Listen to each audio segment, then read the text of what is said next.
നമസ്കാരം. Ghost prison അകത്തേക്ക് വീണ ആ എൽഡർ ബായിയുടെ കയ്യിലേക്ക് നോക്കിയ അദ്ദേഹത്തിന്റെ മകൾ കാവോബായി അക്ഷരാർത്ഥത്തിൽ ഞെട്ടിപ്പോവുകയാണ്. അവളുടെ പിതാവിന്റെ ഒരു കൈ അറ്റുപോയിരിക്കുകയാണ്. എൽഡർ ബായി ഈ ഹക്സിയിലെ ഏറ്റവും ശക്തനാണ്. ആ ഗോസ്റ്റ് പ്രിസൺ അകത്തുള്ള കുറ്റവാളികളെ പിടികൂടാനായി ഗോസ്റ്റ് പ്രിസൺ പുറത്തേക്ക് പോകുന്നത് എൽഡർ ബായിയാണ്. എൽഡർ ബായി പിടികൂടിക്കൊണ്ടുവന്ന ആളുകളാണ് യഥാർത്ഥത്തിൽ അതിനകത്തുള്ളവർ മുഴുവൻ. ആ എൽഡർ ബായിയുടെ കൈയാണ് ഇത് ആ ചെറുപ്പക്കാരൻ വെട്ടി മുറിച്ചിരിക്കുന്നത്. ആരാ ചെറുപ്പക്കാരൻ? അങ്ങനെ ആലോചിക്കുമ്പോൾ കാവോബോയ്ക്ക് ശരിക്കും ദേഷ്യം വരുന്നുണ്ട്. പക്ഷെ അതേ സമയത്ത് അവളുടെ ബോഡിയിൽ ഒത്തിരിയേറെ ക്ഷതങ്ങളേറ്റതിന്റെ ഒരു ബുദ്ധിമുട്ടും അവർക്ക് അനുഭവപ്പെടുകയാണ്. അവർ രണ്ടുപേരും കൂടി വീണതിനടുത്തേക്ക് ഇതിനിടയിൽ അനവധി ആളുകൾ ഓടിയെത്തിക്കഴിഞ്ഞു. ഓടി എത്തിയ ആളുകളുടെ കൂട്ടത്തിൽ ഒരാൾ ആ ആടിന്റെ താടി പോലുള്ള താടിയുള്ള കക്ഷിയാണ്. അയാളാണ് നീലിന്റെ അച്ഛനും അമ്മയും നിരന്തരം ചോദിച്ചിരുന്ന വ്യക്തി. അയാൾക്കൊപ്പം ഓടിയെത്തിയ ആളുകളുടെ പുറകിൽ ഒരു മനുഷ്യനുണ്ട്. ഒരു സന്യാസിയുടെ മുഖഭാവമുള്ള ആ ആള് അവിടേക്ക് കടന്നു വന്നതും ആ ഓടിക്കൂടിയ ആളുകൾ രണ്ട് ഭാഗത്തേക്കായി അങ്ങ് വഴിമാറി കൊടുക്കുകയാണ്. അയാളാണ് ആ ഗോസ്റ്റ് പ്രിസൺ നിയന്ത്രിക്കുന്നതെന്ന് അത് കാണുന്ന ആർക്കും മനസ്സിലാവും. ആ സന്യാസി പോലെ ഇരിക്കുന്ന ആള് എൽഡർ ബായിയോട് ചോദിച്ചു, എന്താ സംഭവിച്ചേ? മാസ്റ്റർ ഷൈൻ, എന്താ സംഭവിച്ചതെന്ന് എനിക്കറിയില്ല. ഒരു ചെറുപ്പക്കാരൻ ആ എൻട്രൻസ് കണ്ടുപിടിച്ചു.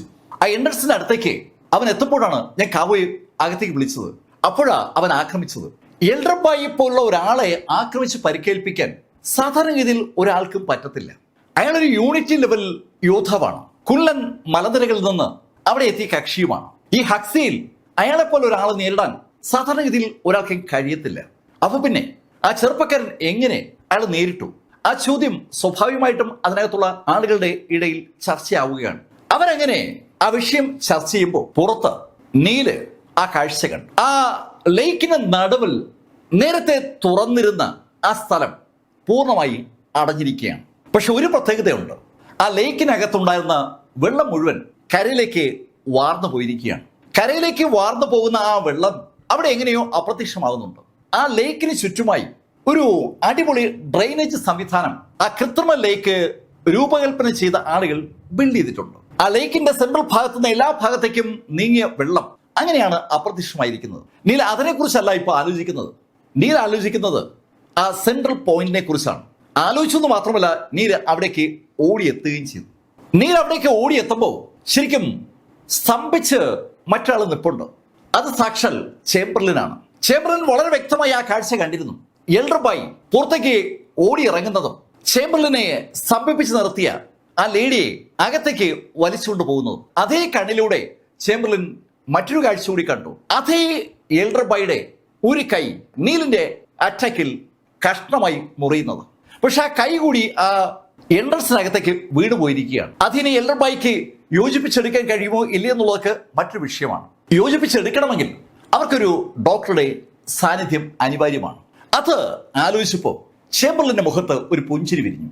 അപ്പോഴാണ് ചേംബർലിൻ മറ്റൊരു കാര്യം ശ്രദ്ധിക്കുന്നത്. ആ എൻട്രൻസിനടുത്തേക്ക് പാഞ്ഞെത്തിയിരുന്ന നീല് തന്റെ സർവ്വശക്തിയും കയ്യിലേക്ക് കേന്ദ്രീകരിച്ചുകൊണ്ട് ആ തറയിൽ ആഞ്ഞിടിക്കുകയാണ്. ഒരു മനുഷ്യന് എത്ര ശക്തി ഉണ്ടാകുമോ അതിന്റെ എത്രയെങ്കിലും മടങ്ങ് ശക്തിയിലാ നീൽ ഇടിക്കുന്നത്. നീല് തന്നെ മുഴുവൻ ശക്തിയും ആ വലത് കൈമുഷ്ടിയിലേക്ക് കൊണ്ടുവന്നിട്ട് മുകളിൽ താഴേക്ക് ആഞ്ഞിടിക്കുകയാണ്. ഒരു തവണയല്ല, അനവധി തവണ. ടപ് ടപ് ടപ് എന്ന് ആ ഇടിയുടെ ശബ്ദം അങ്ങനെ മുഴങ്ങുമ്പോൾ ചേംബർലിൻ നീലിന്റെ അടുത്തേക്ക് ഓടി എത്തിക്കഴിഞ്ഞു. ചേംബർലിൻ നീലിനോട് പറഞ്ഞു, മിസ്റ്റർ ഗ്രീ, അതുകൊണ്ട് കാര്യമില്ല. അങ്ങനെ ഇടിച്ചാൽ തുറക്കുന്നതല്ല ആ എൻട്രൻസ്. പക്ഷെ ഭയക്കേണ്ട കാര്യമില്ല, എൻട്രൻസ് അവർക്ക് തുറന്നേ പറ്റൂ. ചേംബർലിനെ അത് വ്യക്തമായിട്ട് അറിയാം. എൽഡർ ബായിയുടെ കൈ അറ്റുപോയിരിക്കുകയാണ്. ആ കൈ ചികിത്സിക്കണമെങ്കിൽ അവർക്ക് ഡോക്ടർ ചേംബർലിന്റെ സഹായം വേണം. അതിനുവേണ്ടി അവർ വാതിൽ തുറക്കുക തന്നെ ചെയ്യും. ചേംബർലിൻ അങ്ങനെ തീർത്തു പറഞ്ഞെങ്കിലും നീല് അതൊന്നും മൈൻഡ് ചെയ്യാതെ വലത് കൈയിൽ നിന്ന് ഉയർത്തിയതും നീലിന്റെ വലത് കൈയിലേക്ക് ആ ഡ്രാഗൺ സോഡ് എത്തി. ഏത് ഡ്രാഗനെയും തകർക്കാൻ കപ്പാസിറ്റിയുള്ള ആ സോഡ് കയ്യിലേക്ക് വന്നതും നീല് ആ സോഡ് ഒന്ന് ഉയർത്തി ആ എൻട്രൻസിലേക്ക് ആഞ്ഞു വെട്ടാൻ ശ്രമിക്കുമ്പോൾ നീലൊരു ശബ്ദം കേട്ടു. ഏയ് ശിഷ്യ, അത് വേണ്ട, അതുകൊണ്ട് കാര്യമില്ല. ആ ശബ്ദം സംസാര ഗ്രേവിയാർഡിൽ നിന്ന് പുറത്തു വന്നിരിക്കുന്ന സാക്ഷൽ കാൻഹൈഡാണ്. കാൻഹൈഡ് ആ ശബ്ദം കേട്ടതും നീല് ആ വാള് പിൻവലിച്ചു.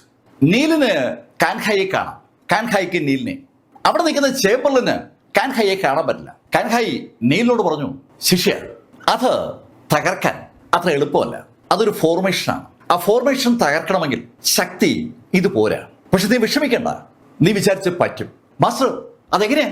അങ്ങനെ നീൽ ചോദിച്ചതും കാൻഹൈ നീലിനോട് പറഞ്ഞു, ശിഷ്യ, നിനക്കൊപ്പം ഒരു പെൺകുട്ടിയോടുണ്ടല്ലോ, ആ ഫിനിഷ് ബ്ലഡ് കോഡ് ഫിസിക്കുള്ള ആ സ്ത്രീ, അവരുടെ ബ്ലഡ് എസൻസും നിന്റെ ശരീരത്തിലെ ആ റെഡ് ഡ്രാഗണും, അത് രണ്ടും ഒന്നിച്ചാൽ ഉറപ്പായും ഈ എൻട്രൻസ് തകർക്കാൻ പറ്റും. നീലിന്റെ ബോഡിയിലെ ആ റെഡ് ഡ്രാഗൺ ഇപ്പൊ വളരെ വലുതായിട്ടുണ്ട്. ആളുകൾക്ക് കാണാൻ കഴിയുന്ന ശൈലിയിൽ അതിനൊരു രൂപമൊക്കെ വന്നിട്ടുണ്ട്.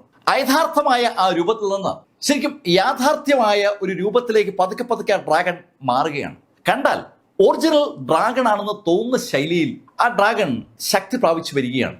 ആ ഡ്രാഗണ് ആ വിയങ്ങിന്റെ ഒരു തുള്ളി രക്തം കൂടി കൊടുത്താൽ ആ ഡ്രാഗന്റെ പവർ വർദ്ധിക്കും. ആ പവർ ഉപയോഗിച്ചുകൊണ്ട് ആ എൻട്രൻസ് തകർക്കാമെന്നാണ് കാൻഹൈ നീലിനോട് പറഞ്ഞത്. നീലിനോട് നേരത്തെ ഒരു തവണ വിയങ്ങിന്റെ ആ ബ്ലഡ് എസൻസ് ഉപയോഗിച്ച് പ്രാക്ടീസ് ചെയ്താൽ നീല് വേഗം ബ്രേക്ക് ത്രൂ നേടുമെന്ന് കാൻഹൈ പറഞ്ഞപ്പോ നീല് അത് വേണ്ടെന്ന് പറഞ്ഞിരുന്നു. വിയങ്ങിന് ദോഷം വരുന്ന ഒരു കാര്യവും നീല് ചെയ്യത്തില്ല.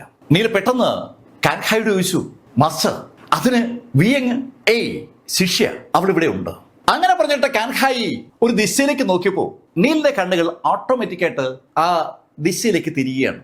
അവിടെ അക്ഷരാർത്ഥത്തിൽ സ്തംഭിച്ച് ഒരു സ്റ്റാച്ചു പോലെ വിയങ് അങ്ങനെ നിൽപ്പുണ്ട്. അവള് ഒരുപാട് തവണ കണ്ടിട്ടുള്ള ആ യൂണിവേഴ്സിറ്റിയിലെ ലേക്ക് ഇതാ വറ്റി വരണ്ട് കിടക്കുകയാണ്. ആ കാഴ്ച അവളുടെ മുന്നിലുണ്ട്. അതിനു മുമ്പേ അവൾ മറ്റൊരു കാഴ്ച കൂടി കണ്ടിരുന്നു. ആ ലേക്കിന്റെ ഒത്ത നടക്ക് ശരിക്കൊരു ഓപ്പണിംഗ് ഉണ്ടാകുന്നതാണ് അവൾ നേരത്തെ കണ്ടത്. ആ ഓപ്പണിങ്ങിലൂടെ ഒരു പ്രായമുള്ള മനുഷ്യൻ പുറത്തേക്ക് ചാടുന്നതും ആ കോളേജിൽ അവൾക്കൊപ്പം വർക്ക് ചെയ്യുന്ന ഒരു ലേഡിയെ അയാൾ പിടിക്കുന്നതും, ആ സമയത്ത് അവിടേക്ക് ഓടിയെത്തിയ സാക്ഷാൽ നീല് ആകാശത്തേക്ക് ചാടി ഉയർന്ന് ആ വാളുകൊണ്ട് താഴേക്ക് ആഞ്ഞു വെട്ടുന്നതും അവൾ കൃത്യമായി കണ്ടിരുന്നു. ആ വെട്ടിൽ ആ സ്ത്രീയെ പിടിച്ചിരുന്ന ആ വ്യക്തിയുടെ ഫ്രീ ആയ കൈ അറ്റ് ആ കൈയും അയാളും ആ സ്ത്രീയും എല്ലാം കൂടി ആ തുറന്ന സ്ഥലത്തിനുള്ളിലേക്ക് വീഴുന്നതും അവള് കണ്ടതാണ്. ആ കാഴ്ചകളുടെ അർത്ഥം ശരിക്കും അങ്ങോട്ട് വിയങ്ങിന് മനസ്സിലായിട്ടില്ല. ആ ലേക്കിന്റെ ഉള്ളിൽ അതുപോലൊരു എൻട്രൻസ് അവക്ക് വിശ്വസിക്കാനാവാത്ത ഒരു കാര്യമാണ്. അത് മാത്രമല്ല, അവള് ശരിക്കും ഒരു സയൻസ് വിദ്യാർത്ഥിയായിരുന്നു. കാണുന്നതും കേൾക്കുന്നതും ശരിയാകണമെങ്കിൽ അത് അനവധി തവണ പ്രാക്ടീസിലൂടെ ബോധ്യപ്പെടണമെന്ന് വിശ്വസിക്കുന്ന കക്ഷിയാണ് വിയങ്. അവർക്ക് ബോധ്യമില്ലാത്ത ഒന്നിനെയും അവൾ വിശ്വസിക്കത്തില്ല. പക്ഷെ ഇപ്പൊ അവൾ കാണുന്നതൊന്നും അവർക്ക് കൊണ്ട് വിശ്വസിക്കാൻ പറ്റുന്നില്ല. അവൾ അമ്പരന്നങ്ങ് നിൽക്കുമ്പോൾ കാൻഹൈ നീലിനോട് പറഞ്ഞു, ശിഷ്യ അവളുടെ കഴുത്തിൽ കിടക്കുന്ന ആ മാല എടുത്തു മാറ്റിയാൽ അവൾക്ക് ആ ഫിനിഷ് ബ്ലഡ് കോഡ് ഫിസിക്കാവും. ആ ബ്ലഡ് കോഡ് ഫിസിക്കുന്നാണ് നമുക്ക് ഒരു തുള്ളി രക്തം വേണ്ടത്. കാൻഹൈ അങ്ങനെ പറഞ്ഞതും നീല് ആ ലേക്കിന്റെ നടുക്ക് നിന്ന് ആകാശത്തേക്ക് ഒന്നുയർന്നു. ആകാശത്തേക്ക് ചാടി ഉയർന്ന നീല് ശരിക്കും ആകാശത്തോടെ പറക്കും പോലെ ഏതൊരു സ്റ്റെപ്പുകൾ കഴിഞ്ഞതും സാക്ഷാൽ വിയങ്ങിന്റെ മുന്നിലെത്തി. അവള് ഒരു സയൻസ് വിദ്യാർത്ഥിനി ആയിരുന്നതാണ്. ഒരു മനുഷ്യനും ഇതേപോലെ തറയിന്ന് മുകളിലേക്ക് ജമ്പ് ചെയ്യാൻ കഴിയില്ല. നേരത്തെ നീല് ആ ബിൽഡിങ്ങിന്റെ മുകളിൽ നിന്ന് താഴേക്ക് ചാടുന്നത് അവൾ കണ്ടിരുന്നു. അങ്ങനെയാണ് അവള് നീലിനെ ഫോളോ ചെയ്ത് ആ ലേക്കിനടുത്തേക്ക് ഓടിയെത്തിയത്. പക്ഷെ ഇപ്പൊ അവള് കാണുന്നത് തറയിന്ന് മുകളിലേക്ക് കുതിക്കുന്ന നീലിനെയാണ്. ഭൂഗുരുത്വ ആകർഷണ ബലത്തിന് നേർ വിപരീത ദിശയില നീലിന്റെ ചലനം. അതെങ്ങനെ സംഭവിക്കും? വിയങ്ങിന് ഒരു എത്തും പിടിയില്ല. അവൾ അമ്പരന്ന് നിൽക്കുമ്പോ നീല് അവളുടെ തൊട്ടു മുന്നിലെത്തിയിരുന്നു. ശരിക്കും അവള് വന്ന ദിക്കിന്റെ നേർ എതിർഭാഗത്തുള്ള ദിക്കിലാണ് നീലിനെ ആക്രമിച്ച ആ ഗോസ്റ്റ് പ്രിസണിലെ 12 ആളുകളും മരിച്ചു കിടക്കുന്നത്. ആ ഡെഡ് ബോഡി എങ്ങാനും വിയങ് കണ്ടിരുന്നെങ്കിൽ വിയങ് എപ്പോഴേ ബോധം കെട്ടനെ. അമ്പരം നിൽക്കുന്ന അവളുടെ തൊട്ടു മുന്നിലെത്തിയ നീല് അവളുടെ ഷോൾഡറിലും തട്ടി. നീൽ അവളുടെ ഷോൾഡർ തട്ടിയപ്പോഴാണ് ശരിക്കും അവള് സ്വബോധത്തിലേക്ക് മടങ്ങി വരുന്നത്. നീൽ എന്താ ഇത്? വിയങ്, എനിക്ക് കൂടുതൽ വിശദീകരിക്കാനുള്ള സമയമില്ല. എനിക്ക് നിന്റെ ഒരു സഹായം വേണം. നീൽ, ഞാൻ സഹായിക്കണോ? എന്ത് സഹായം വേണ്ടത്? വിയങ്, കുറച്ചു നേരത്തേക്ക് ഞാൻ നിന്റെ കഴുത്തിൽ നിന്ന് ഈ നെക്ലസ് അഴിച്ചു മാറ്റുകയാണ്. നീ പേടിക്കണ്ട, നിനക്ക് ഒന്നും സംഭവിക്കാതെ ഞാൻ കൂടെ ഉണ്ടാവും. വിയങ്, ഈ നെക്ലസ് അഴിച്ചു കഴിയുമ്പോൾ നിന്റെ ബോഡിയിൽ മാറ്റം വരും. അത് നിനക്ക് തന്നെ അറിയാം. ആ സമയത്ത് ഒരു തുള്ളി രക്തം നിന്റെ ബോഡിയിൽ നിന്ന് നീ എനിക്ക് നൽകണം. വളരെ വിചിത്രമായ ഒരു ആവശ്യമാണ് നീല് അവളോട് ഉന്നയിച്ചത്. ഒരു തുള്ളി രക്തമല്ല, ആ ശരീരത്തിലെ മുഴുവൻ രക്തവും നീല് ചോദിച്ച് അവൾ കൊടുക്കും. അതാണ് അവൾക്ക് നീലിനോടുള്ള മാനസികാവസ്ഥ. അവളുടെ കുടുംബത്തെ അക്ഷരാർത്ഥത്തിൽ രക്ഷിച്ചത് നീല് തന്നെയാണ്. ആ നീലിനെ സഹായിക്കാൻ എന്ത് വേണമെങ്കിലും വിയങ് ചെയ്യും. അപ്പോഴാണ് നീല് ഒരു തുള്ളി രക്തം ചോദിക്കുന്നത്. അവള് നീലോട് പറഞ്ഞു, നീൽ എന്ത് വേണമെങ്കിലും ഞാൻ തരാം. അങ്ങനെ പറഞ്ഞ ആ വിയങ് ആ നിമിഷത്തിനെ അവളുടെ കഴുത്തിലണിഞ്ഞിരുന്ന ആ നെക്ലസ് അഴിച്ച് നീലിന്റെ കയ്യിലേക്ക് വെച്ചു. നീലുടൻ ആ നെക്ലസ് നീലിന്റെ പോക്കറ്റിലോട്ട് ഇട്ടു. നീല് ആ നെക്ലേസ് പോക്കറ്റിലോട്ട് ഇട്ട ആ നിമിഷത്തിൽ ശരിക്കും വിയങ്ങിന്റെ ചുറ്റും പലതും സംഭവിക്കുകയാണ്. കണ്ണ് അടച്ചു തുറക്കുന്ന നേരത്തിനുള്ളിൽ അവിടെ പലതും സംഭവിച്ചു കഴിഞ്ഞു. വിയങ്ങിന്റെ ബോഡി പെട്ടെന്നാണ് അങ്ങ് തണുത്തത്. ആ തണുപ്പ് വിയങ്ങിൽ നിന്ന് വിയങ്ങിന്റെ ചുറ്റും അങ്ങ് ബാധിക്കുകയാണ്. വിയങ്ങിന്റെ ചുറ്റും പെട്ടെന്ന് ആ തണുപ്പങ്ങ് വ്യാപിച്ചതും ആ തണുപ്പ് ഒരു വല്ലാത്ത ഫോഴ്സ് ഉണ്ടാക്കി. ആ ഫോഴ്സ് നീലിനെയും കുറച്ച് ദൂരെ നിൽക്കുന്ന ഡോക്ടർ ചേംബറിനെയും ഒരുമിച്ച് പുറകോട്ട് തള്ളുകയാണ്. ഒരു വല്ലാത്ത ഫോഴ്സ് വിയങ്ങിന്റെ ബോഡിയിൽ നിന്ന് പുറത്തേക്ക് വ്യാപിക്കുകയാണ്. അൺബിലീവബിളി പവർഫുൾ ആയിട്ടുള്ള ഒരു ഫോഴ്സ്. വിശ്വസിക്കാനാവാത്ത ശൈലിയിൽ ഗ്രാൻഡ് മാസ്റ്ററായ ചേംബർലിനെയും അതേപോലെ ഗ്രാൻഡ് മാസ്റ്ററായ നീലിനെയും ഒരുമിച്ച് ആ ഫോഴ്സ് തള്ളി ദൂരേക്ക് മാറ്റുകയാണ്. അതേ സമയത്ത് അന്തരീക്ഷം ആകെ തണുത്തുറഞ്ഞു. എന്താണ് അവിടെ സംഭവിക്കുന്നതെന്ന് ശരിക്കും ചേംബർലിന് മനസ്സിലാകുന്നില്ല. തന്റെ ശരീരം തണുക്കെന്ന് മനസ്സിലാക്കിയ ചേംബർലിൻ ഒരുപാട് പുറകോട്ട് ഓടി മാറി. അതേസമയത്ത് നീല് തന്റെ ബോഡിക്ക് ചുറ്റുമായി ഒരു ആവരണം സൃഷ്ടിച്ചു കഴിഞ്ഞു. അതുകൊണ്ട് നീലിന് ആ ഫിനിഷ് ബ്ലഡ് കോളിന്റെ ആ ഫോഴ്സിനെ പ്രൊട്ടക്ട് ചെയ്യാൻ പറ്റുന്നുണ്ട്. ഈ സമയത്ത് കാൻഹയുടെ ശബ്ദം നീല് കേട്ടു. നീൽ ബ്ലഡ് വാങ്ങുക. അത് കേട്ടതും നീല് 2 സ്റ്റെപ്പ് മുന്നോട്ട് നടന്ന് വിയങ്ങിനോട് പറഞ്ഞു, വിയങ് ബ്ലഡ് ബ്ലഡ് എന്ന് നീല് പറഞ്ഞതും വിയങ് കൈ നിവർത്തി ഒരു അച്ചയിടി. ശരിക്കും വിയങ്ങിന്റെ കൈ പുറകോട്ട് വന്ന് മുന്നോട്ട് ഏതാണ്ട് പകുതി ദൂരം എത്തിയപ്പോ അവൾ എന്തോ ആലോചിച്ചു. ആ നിമിഷത്ത് അവളുടെ കൈ അവിടെ ആ വായുവിലങ്ങ് സ്റ്റക്കാവുകയാണ്. അവൾ കൈ വേഗം കുടഞ്ഞിട്ട് നീലോട് പറഞ്ഞു, നീൽ എനിക്കെന്തോ സാരമില്ല വിയങ്, നീ ആ ബ്ലഡ് റിലീസ് ചെയ്യും. അങ്ങനെ പറഞ്ഞുകൊണ്ട് നീല് അവളുടെ അടുത്തേക്ക് വന്നതും അവള് ആ താഴെ ഇട്ട കൈ വീണ്ടും എടുത്തൊരൊറ്റ ഇടി. ഇടി ശരിക്കും നീലിന്റെ പുറത്തല്ല തട്ടിയത്, വായുവില്.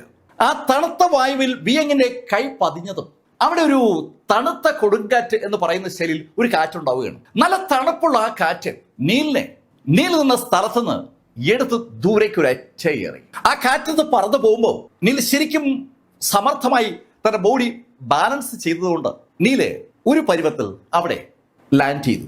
നീൽ ലാൻഡ് ചെയ്തതും പെട്ടെന്ന് വിയങ് സ്വബോധത്തിലേക്ക് മടങ്ങി വരികയാണ്. അവളുടെ ബോഡിയുടെ നിയന്ത്രണം അവൾക്ക് നഷ്ടമാകുന്നു എന്നൊരു തോന്നലുണ്ടായതും അവൾ ഉറക്കെ നീലിനോട് വിളിച്ചു പറഞ്ഞു, നീൽ എനിക്കെന്റെ ബോഡി നിയന്ത്രിക്കാൻ പറ്റുന്നില്ല. നീല് ആകാശത്ത് നിന്ന് വന്ന് ലാൻഡ് ചെയ്ത സ്ഥലത്ത് നിന്നുകൊണ്ട് തന്നെ നീല് വിയങ്ങിനോട് പറഞ്ഞു, സാരമില്ല, നീ ആ ബ്ലഡ് റിലീസ് ചെയ്യും. ഈ സമയത്ത് വിയങ്ങിന്റെ ബോഡി നിയന്ത്രിക്കാൻ ആ ഫിനിഷ് ബ്ലഡ് കൊണ്ട് ശ്രമിക്കുന്നുവെന്ന് വ്യക്തമാണ്. ആ ശക്തി എന്തായാലും നെക്സ്റ്റ് മൊമെന്റിൽ ഒരു കാര്യം ചെയ്തു.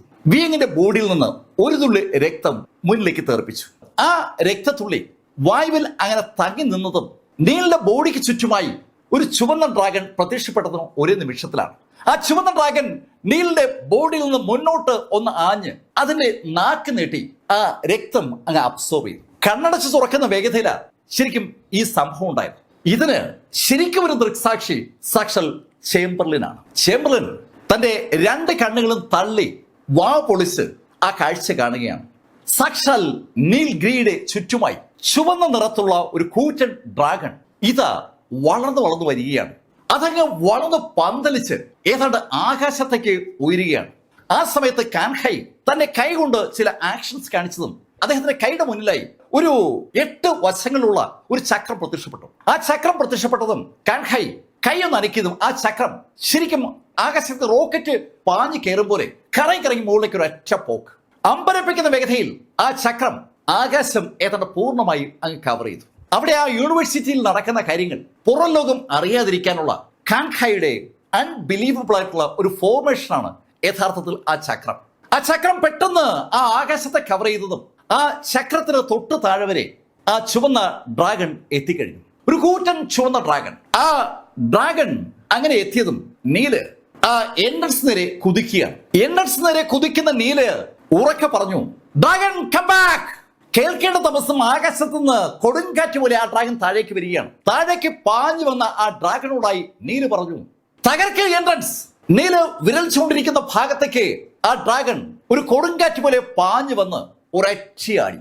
അതിന്റെ ആ വലത് കൈ ഒരു വൻ ശബ്ദത്തോടു കൂടി ആ എൻട്രൻസിൽ ആഞ്ഞു പതിക്കുകയാണ്.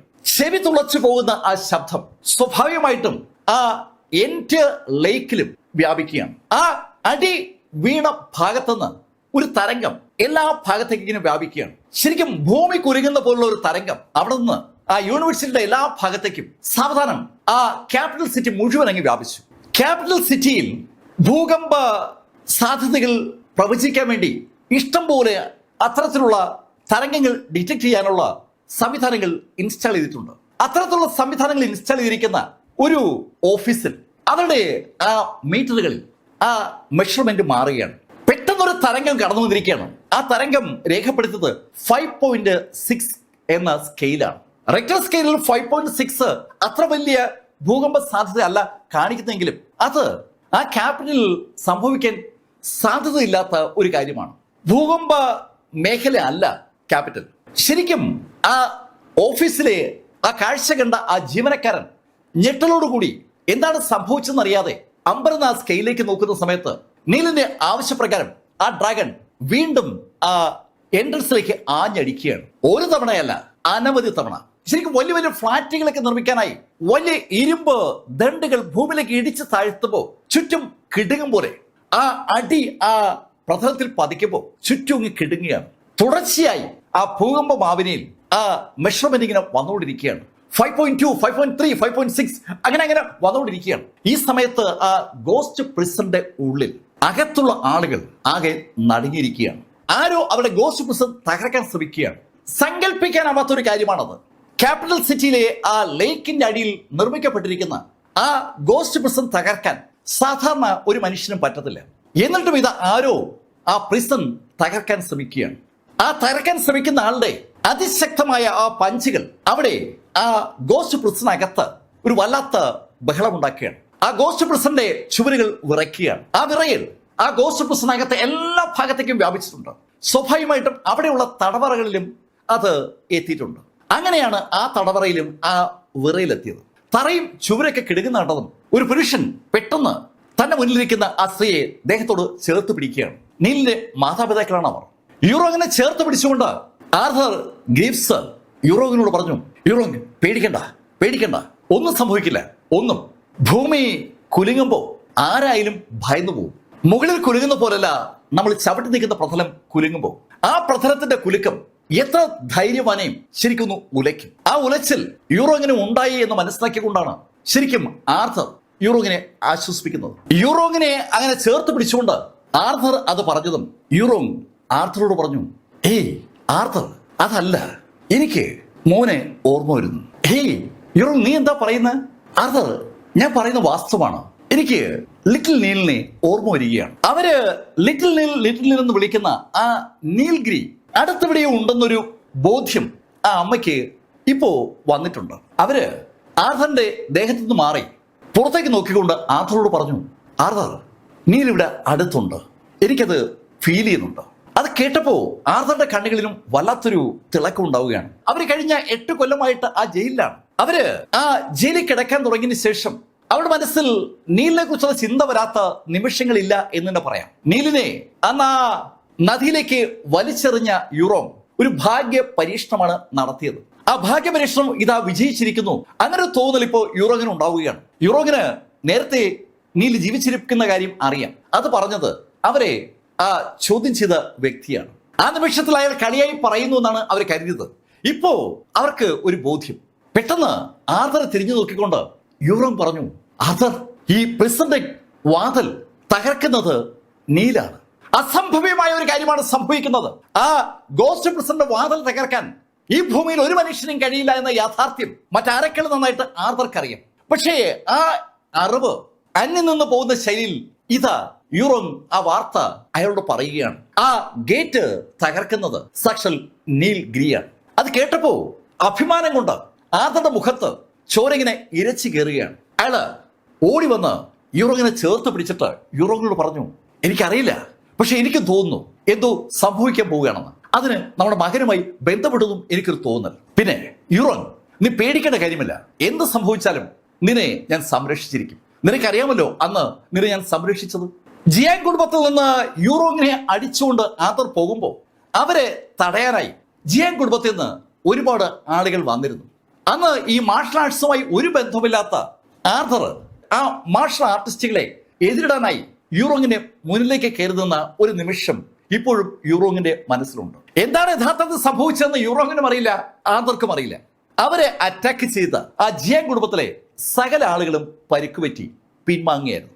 ഈ കഴിഞ്ഞ ദിവസങ്ങളിൽ ഒരു ദിവസം ആ ഗോസ്റ്റ് പ്രസിനകത്ത് ആർഥറെ ദേഹോപദ്രവം ഏൽപ്പിക്കാൻ ശ്രമിച്ച ആ ആടിന്റെ താടി പോലുള്ള താടിയുള്ള ആ മനുഷ്യൻ തെറിച്ചു വീണതുപോലെ അന്ന് പലരും തെറിച്ചു വീഴുന്നു. എന്തുകൊണ്ട് അങ്ങനെ സംഭവിച്ചു ചോദിച്ചാൽ ആർഥർ ഗ്രീക്ക് ഒരു ഉത്തരവുമില്ല. പക്ഷെ ആർഥറെയും യൂറോങ്ങിനെ അറ്റാക്ക് ചെയ്യാൻ ശ്രമിച്ച ആളുകൾ അന്ന് തെറിച്ചു വീണത് സത്യമാണ്. അവർക്ക് എന്ത് സംഭവിച്ചു എന്ന് നോക്കാതെ അന്ന് യൂറോങ്ങും ആർഥറും കൂടി ക്യാപിറ്റലിൽ നിന്ന് റിവർ സിറ്റിയിലേക്ക് ഓടി രക്ഷപ്പെടുകയായിരുന്നു. എന്തുകൊണ്ടോ പിന്നീട് ഏകദേശം ഒരു കൊല്ലക്കാലം ജിയാങ് കുടുംബക്കാർ ആർഥറെയും യൂറോങ്ങിനെയും വേട്ടയാടിയിരുന്നില്ല. നീൽ ജനിച്ചതിന് ശേഷമാണ് പിന്നീട് ജിയാങ് കുടുംബക്കാർ അവരെ തേടി വന്നത്. ആ സംഭവങ്ങളൊക്കെ ഇപ്പൊ യൂറോങ്ങിന്റെ മനസ്സിലുണ്ട്. അവര് ആ കാര്യങ്ങളൊക്കെ അങ്ങനെ അയവിറക്കുമ്പോൾ അവിടെ ആ ഗോസ്റ്റ് പ്രിസന്റെ മുകളിൽ ആ എൻട്രൻസിൽ ആ ഡ്രാഗന്റെ ശക്തമായ ആ ഇടികൾ ഫലം കണ്ടു തുടങ്ങിയാണ്. ആ പ്രിസന്റെ മുകൾ ഭാഗത്തുള്ള കോൺക്രീറ്റും അനുബന്ധ സംവിധാനങ്ങളൊക്കെ അടർന്നു തുടങ്ങിയാണ്. അതിശക്തമായ ഒരു കോൺക്രീറ്റ് പാളിയാണ് യഥാർത്ഥത്തിൽ അവിടെ ആ പ്രിസനെ പ്രൊട്ടക്ട് ചെയ്തുകൊണ്ടുള്ളത്. ആ പാളിക്കുള്ളിൽ നല്ല കട്ടിക്ക് ഉരുക്ക് പാളികളുമുണ്ട്. അതൊക്കെ വളയുകയാണ്. സങ്കല്പിക്കാനാവാത്ത അത്രയും ശക്തിയിൽ മുകളിൽ നിന്ന് ആ ഡ്രാഗൺ അപ്പോഴും ആഞ്ഞടിക്കുകയാണ്. ഈ സംഭവം അവിടെ അങ്ങനെ നടക്കുമ്പോൾ അങ്ങ് അകലെ ജിയാങ് കുടുംബത്തിൽ സാക്ഷാൽ ജിയാങ് ജിൻഫങ് ആ ഫൈറ്റ് കഴിഞ്ഞ് അരിയിൽ നിന്ന് താഴെ ഇറങ്ങുമ്പോഴാണ് അയാളുടെ അടുത്തേക്ക് ജിയാങ്ങിന്റെ ആ പരിചാരകൻ ഓടിയെത്തുന്നത്. അയാൾ ഓടിയെത്തുമ്പോൾ ജിയാങ് ആ ശബ്ദം കേൾക്കുകയാണ്. ഒരു വിറയലും തറയിലേക്ക് അനുഭവപ്പെടുകയാണ്. ശക്തമായ ഫൈറ്റ് അരീനയിൽ നടക്കുകയായിരുന്നത് കൊണ്ട് യഥാർത്ഥത്തിൽ ആ സമയത്ത് ആ അരീനെ കുലുങ്ങുമ്പോൾ അത് ആ ഫൈറ്റിന്റെ ഭാഗമായി കുലുങ്ങിയാണെന്നുള്ള ഒരു ബോധ്യത്തിലായിരുന്നു ജിയാങ് ജിൻഫങ്. പക്ഷെ അരീന താഴെ ഇറങ്ങിയിട്ടും തറ കുലുങ്ങിയാണ്. ഏയ് എന്താ ഇത്, തറ കുലുങ്ങുന്നുണ്ടല്ലോ, ഇത് എർത്ത്ക്വേക്കാണോ, ഭൂകമ്പമാണോ? ഇനി ഭൂകമ്പ സാധ്യത മേഖലയിലല്ല ആ രാജ്യത്തിന്റെ തലസ്ഥാനം നിലനിൽക്കുന്നത്. അത് ജിയാങ്ങിനും അറിയാം. യങ് മാസ്റ്റർ, ഞാൻ കുറച്ചു നേരമായി ഈ വിവരങ്ങൾ ശേഖരിക്കുകയായിരുന്നു. നമ്മുടെ ക്യാപിറ്റൽ സിറ്റി യൂണിവേഴ്സിറ്റിയാണ് ഈ ഭൂകമ്പത്തിന്റെ പ്രഭവ കേന്ദ്രം എന്നാണ് ഇപ്പൊ കിട്ടിയിരിക്കുന്ന വിവരം. ക്യാപിറ്റൽ സിറ്റി യൂണിവേഴ്സിറ്റി ആ ഭൂകമ്പ തരംഗത്തിന്റെ പ്രഭവ കേന്ദ്രമാണെന്ന് കേട്ടതും വല്ലാത്തൊരു ഞെട്ടൽ സാക്ഷാൽ ജിയാങ് ജിൻഫങ്ങിനുണ്ടായി. ജിയാങ് ജിൻഫങ്ങിന്റെ മനസ്സിൽ ഇപ്പോ ആ ഒരു മുഖം അങ്ങനെ തെളിഞ്ഞു വരികയാണ്. നീൽ ഗ്രീയുടെ മുഖം. നീല് അങ്ങനെ ആലോചിച്ചുകൊണ്ട് ജിയാങ് ജിൻഫങ് ഒരൊറ്റ കുതിപ്പ്. കൂടെ നിൽക്കുന്ന ആളുകളെ ആരെയും മൈൻഡ് ചെയ്യാതെ ജിയാങ് ജിൻഫങ് മുന്നോട്ട് കുതിക്കുന്നത് അയാളുടെ കാറിന് നേരെയാണ്. ഇതേ സമയത്ത് ലിൻ കുടുംബത്തിലും സമാന സ്വഭാവത്തിൽ ഒരു സംഭവം ഉണ്ടാവുകയാണ്. അവിടെ ലിൻ ജുലോങ് ആണ് അത് അനുഭവിച്ചത്. ഭൂമി കുലുങ്ങിയാണ്. ഇതിപ്പോ എന്താ പെട്ടെന്ന് ഭൂമി കുലുങ്ങുന്നത്? അയാളുടെ ആ അന്വേഷണം അയാളെയും എത്തിച്ചത് ക്യാപിറ്റൽ സിറ്റി യൂണിവേഴ്സിറ്റിയിലേക്കാണ്. ക്യാപിറ്റൽ സിറ്റി യൂണിവേഴ്സിറ്റി പ്രഭവ കേന്ദ്രമായിക്കൊണ്ട് ഒരു ഭൂകമ്പം ഉണ്ടാകുന്നുണ്ട്. അത് കേട്ടതും ലിൻ ജൂലോങ് അതിവേഗം മുന്നോട്ട് കുതിക്കുകയാണ്. അയാളുടെ ലക്ഷ്യം ക്യാപിറ്റൽ സിറ്റി യൂണിവേഴ്സിറ്റിയാണ്. ഇതേ സമയത്ത് മറ്റനവധി മേഖലകളിൽ സമാന സ്വഭാവത്തിൽ പലതും സംഭവിക്കുകയാണ്. ഈ സംഭവമൊക്കെ നടക്കുന്നത് രാത്രിയാണ്. പല വീടുകളിലും പല സ്ഥലങ്ങളിലും ആളുകളൊക്കെ ഉറക്കത്തിലേക്ക് വീണു തുടങ്ങിയിട്ടുണ്ട്. അപ്പോഴാണ് തറ കുലുങ്ങി തുടങ്ങിയത്. അവിടെ ഗോസ്റ്റ് പ്രിസണകത്ത് ഇപ്പോ അകത്തുള്ള ആളുകൾക്ക് അത് കാണാം. അവരുടെ ആ എൻട്രൻസിൽ ഒരു ചെറിയ ഹോൾ വീണിരിക്കുന്ന കാഴ്ച അവർക്ക് വിശ്വസിക്കാനാവാത്ത ഒരു കാഴ്ചയാണ് അവർ താഴ്ന്ന് കാണുന്നത്. അങ്ങനെ ഒരു കാഴ്ച ഉണ്ടാകുമെന്ന് അവര് ആരും ഒരിക്കൽ പോലും കരുതിയിട്ടുണ്ടായിരുന്നില്ല. പക്ഷേ ഇപ്പൊ ഇതാ അത് കാണുകയാണ്. അവര് ചുറ്റും നോക്കുമ്പോൾ ആ ഹാള് വലുതായി വലുതായി വരികയാണ്. ചെവി തുളയ്ക്കുന്ന ശൈലിയിലുള്ള ശബ്ദവും അവർക്ക് കേൾക്കാം. ആ എൻട്രൻസ് തകർക്കുന്ന വ്യക്തി അതാരാണെങ്കിലും അതിശക്തനാണ്. പെട്ടെന്ന് എൽഡർബായി പറഞ്ഞു, എന്റെ കൈവെട്ടിയത് അവനാണ്, അവനായിരിക്കും അത് തകർക്കുന്നത്. പക്ഷെ അവൻ എന്റെ ഇടിയിൽ ദൂരേക്ക് തെറിച്ചതാണ്. അവന് ഗുരുതരമായി പരിക്കേറ്റിട്ടുണ്ടാവും. പിന്നെ എങ്ങനെ അവൻ ഈ വാദം തകർക്കുന്നു?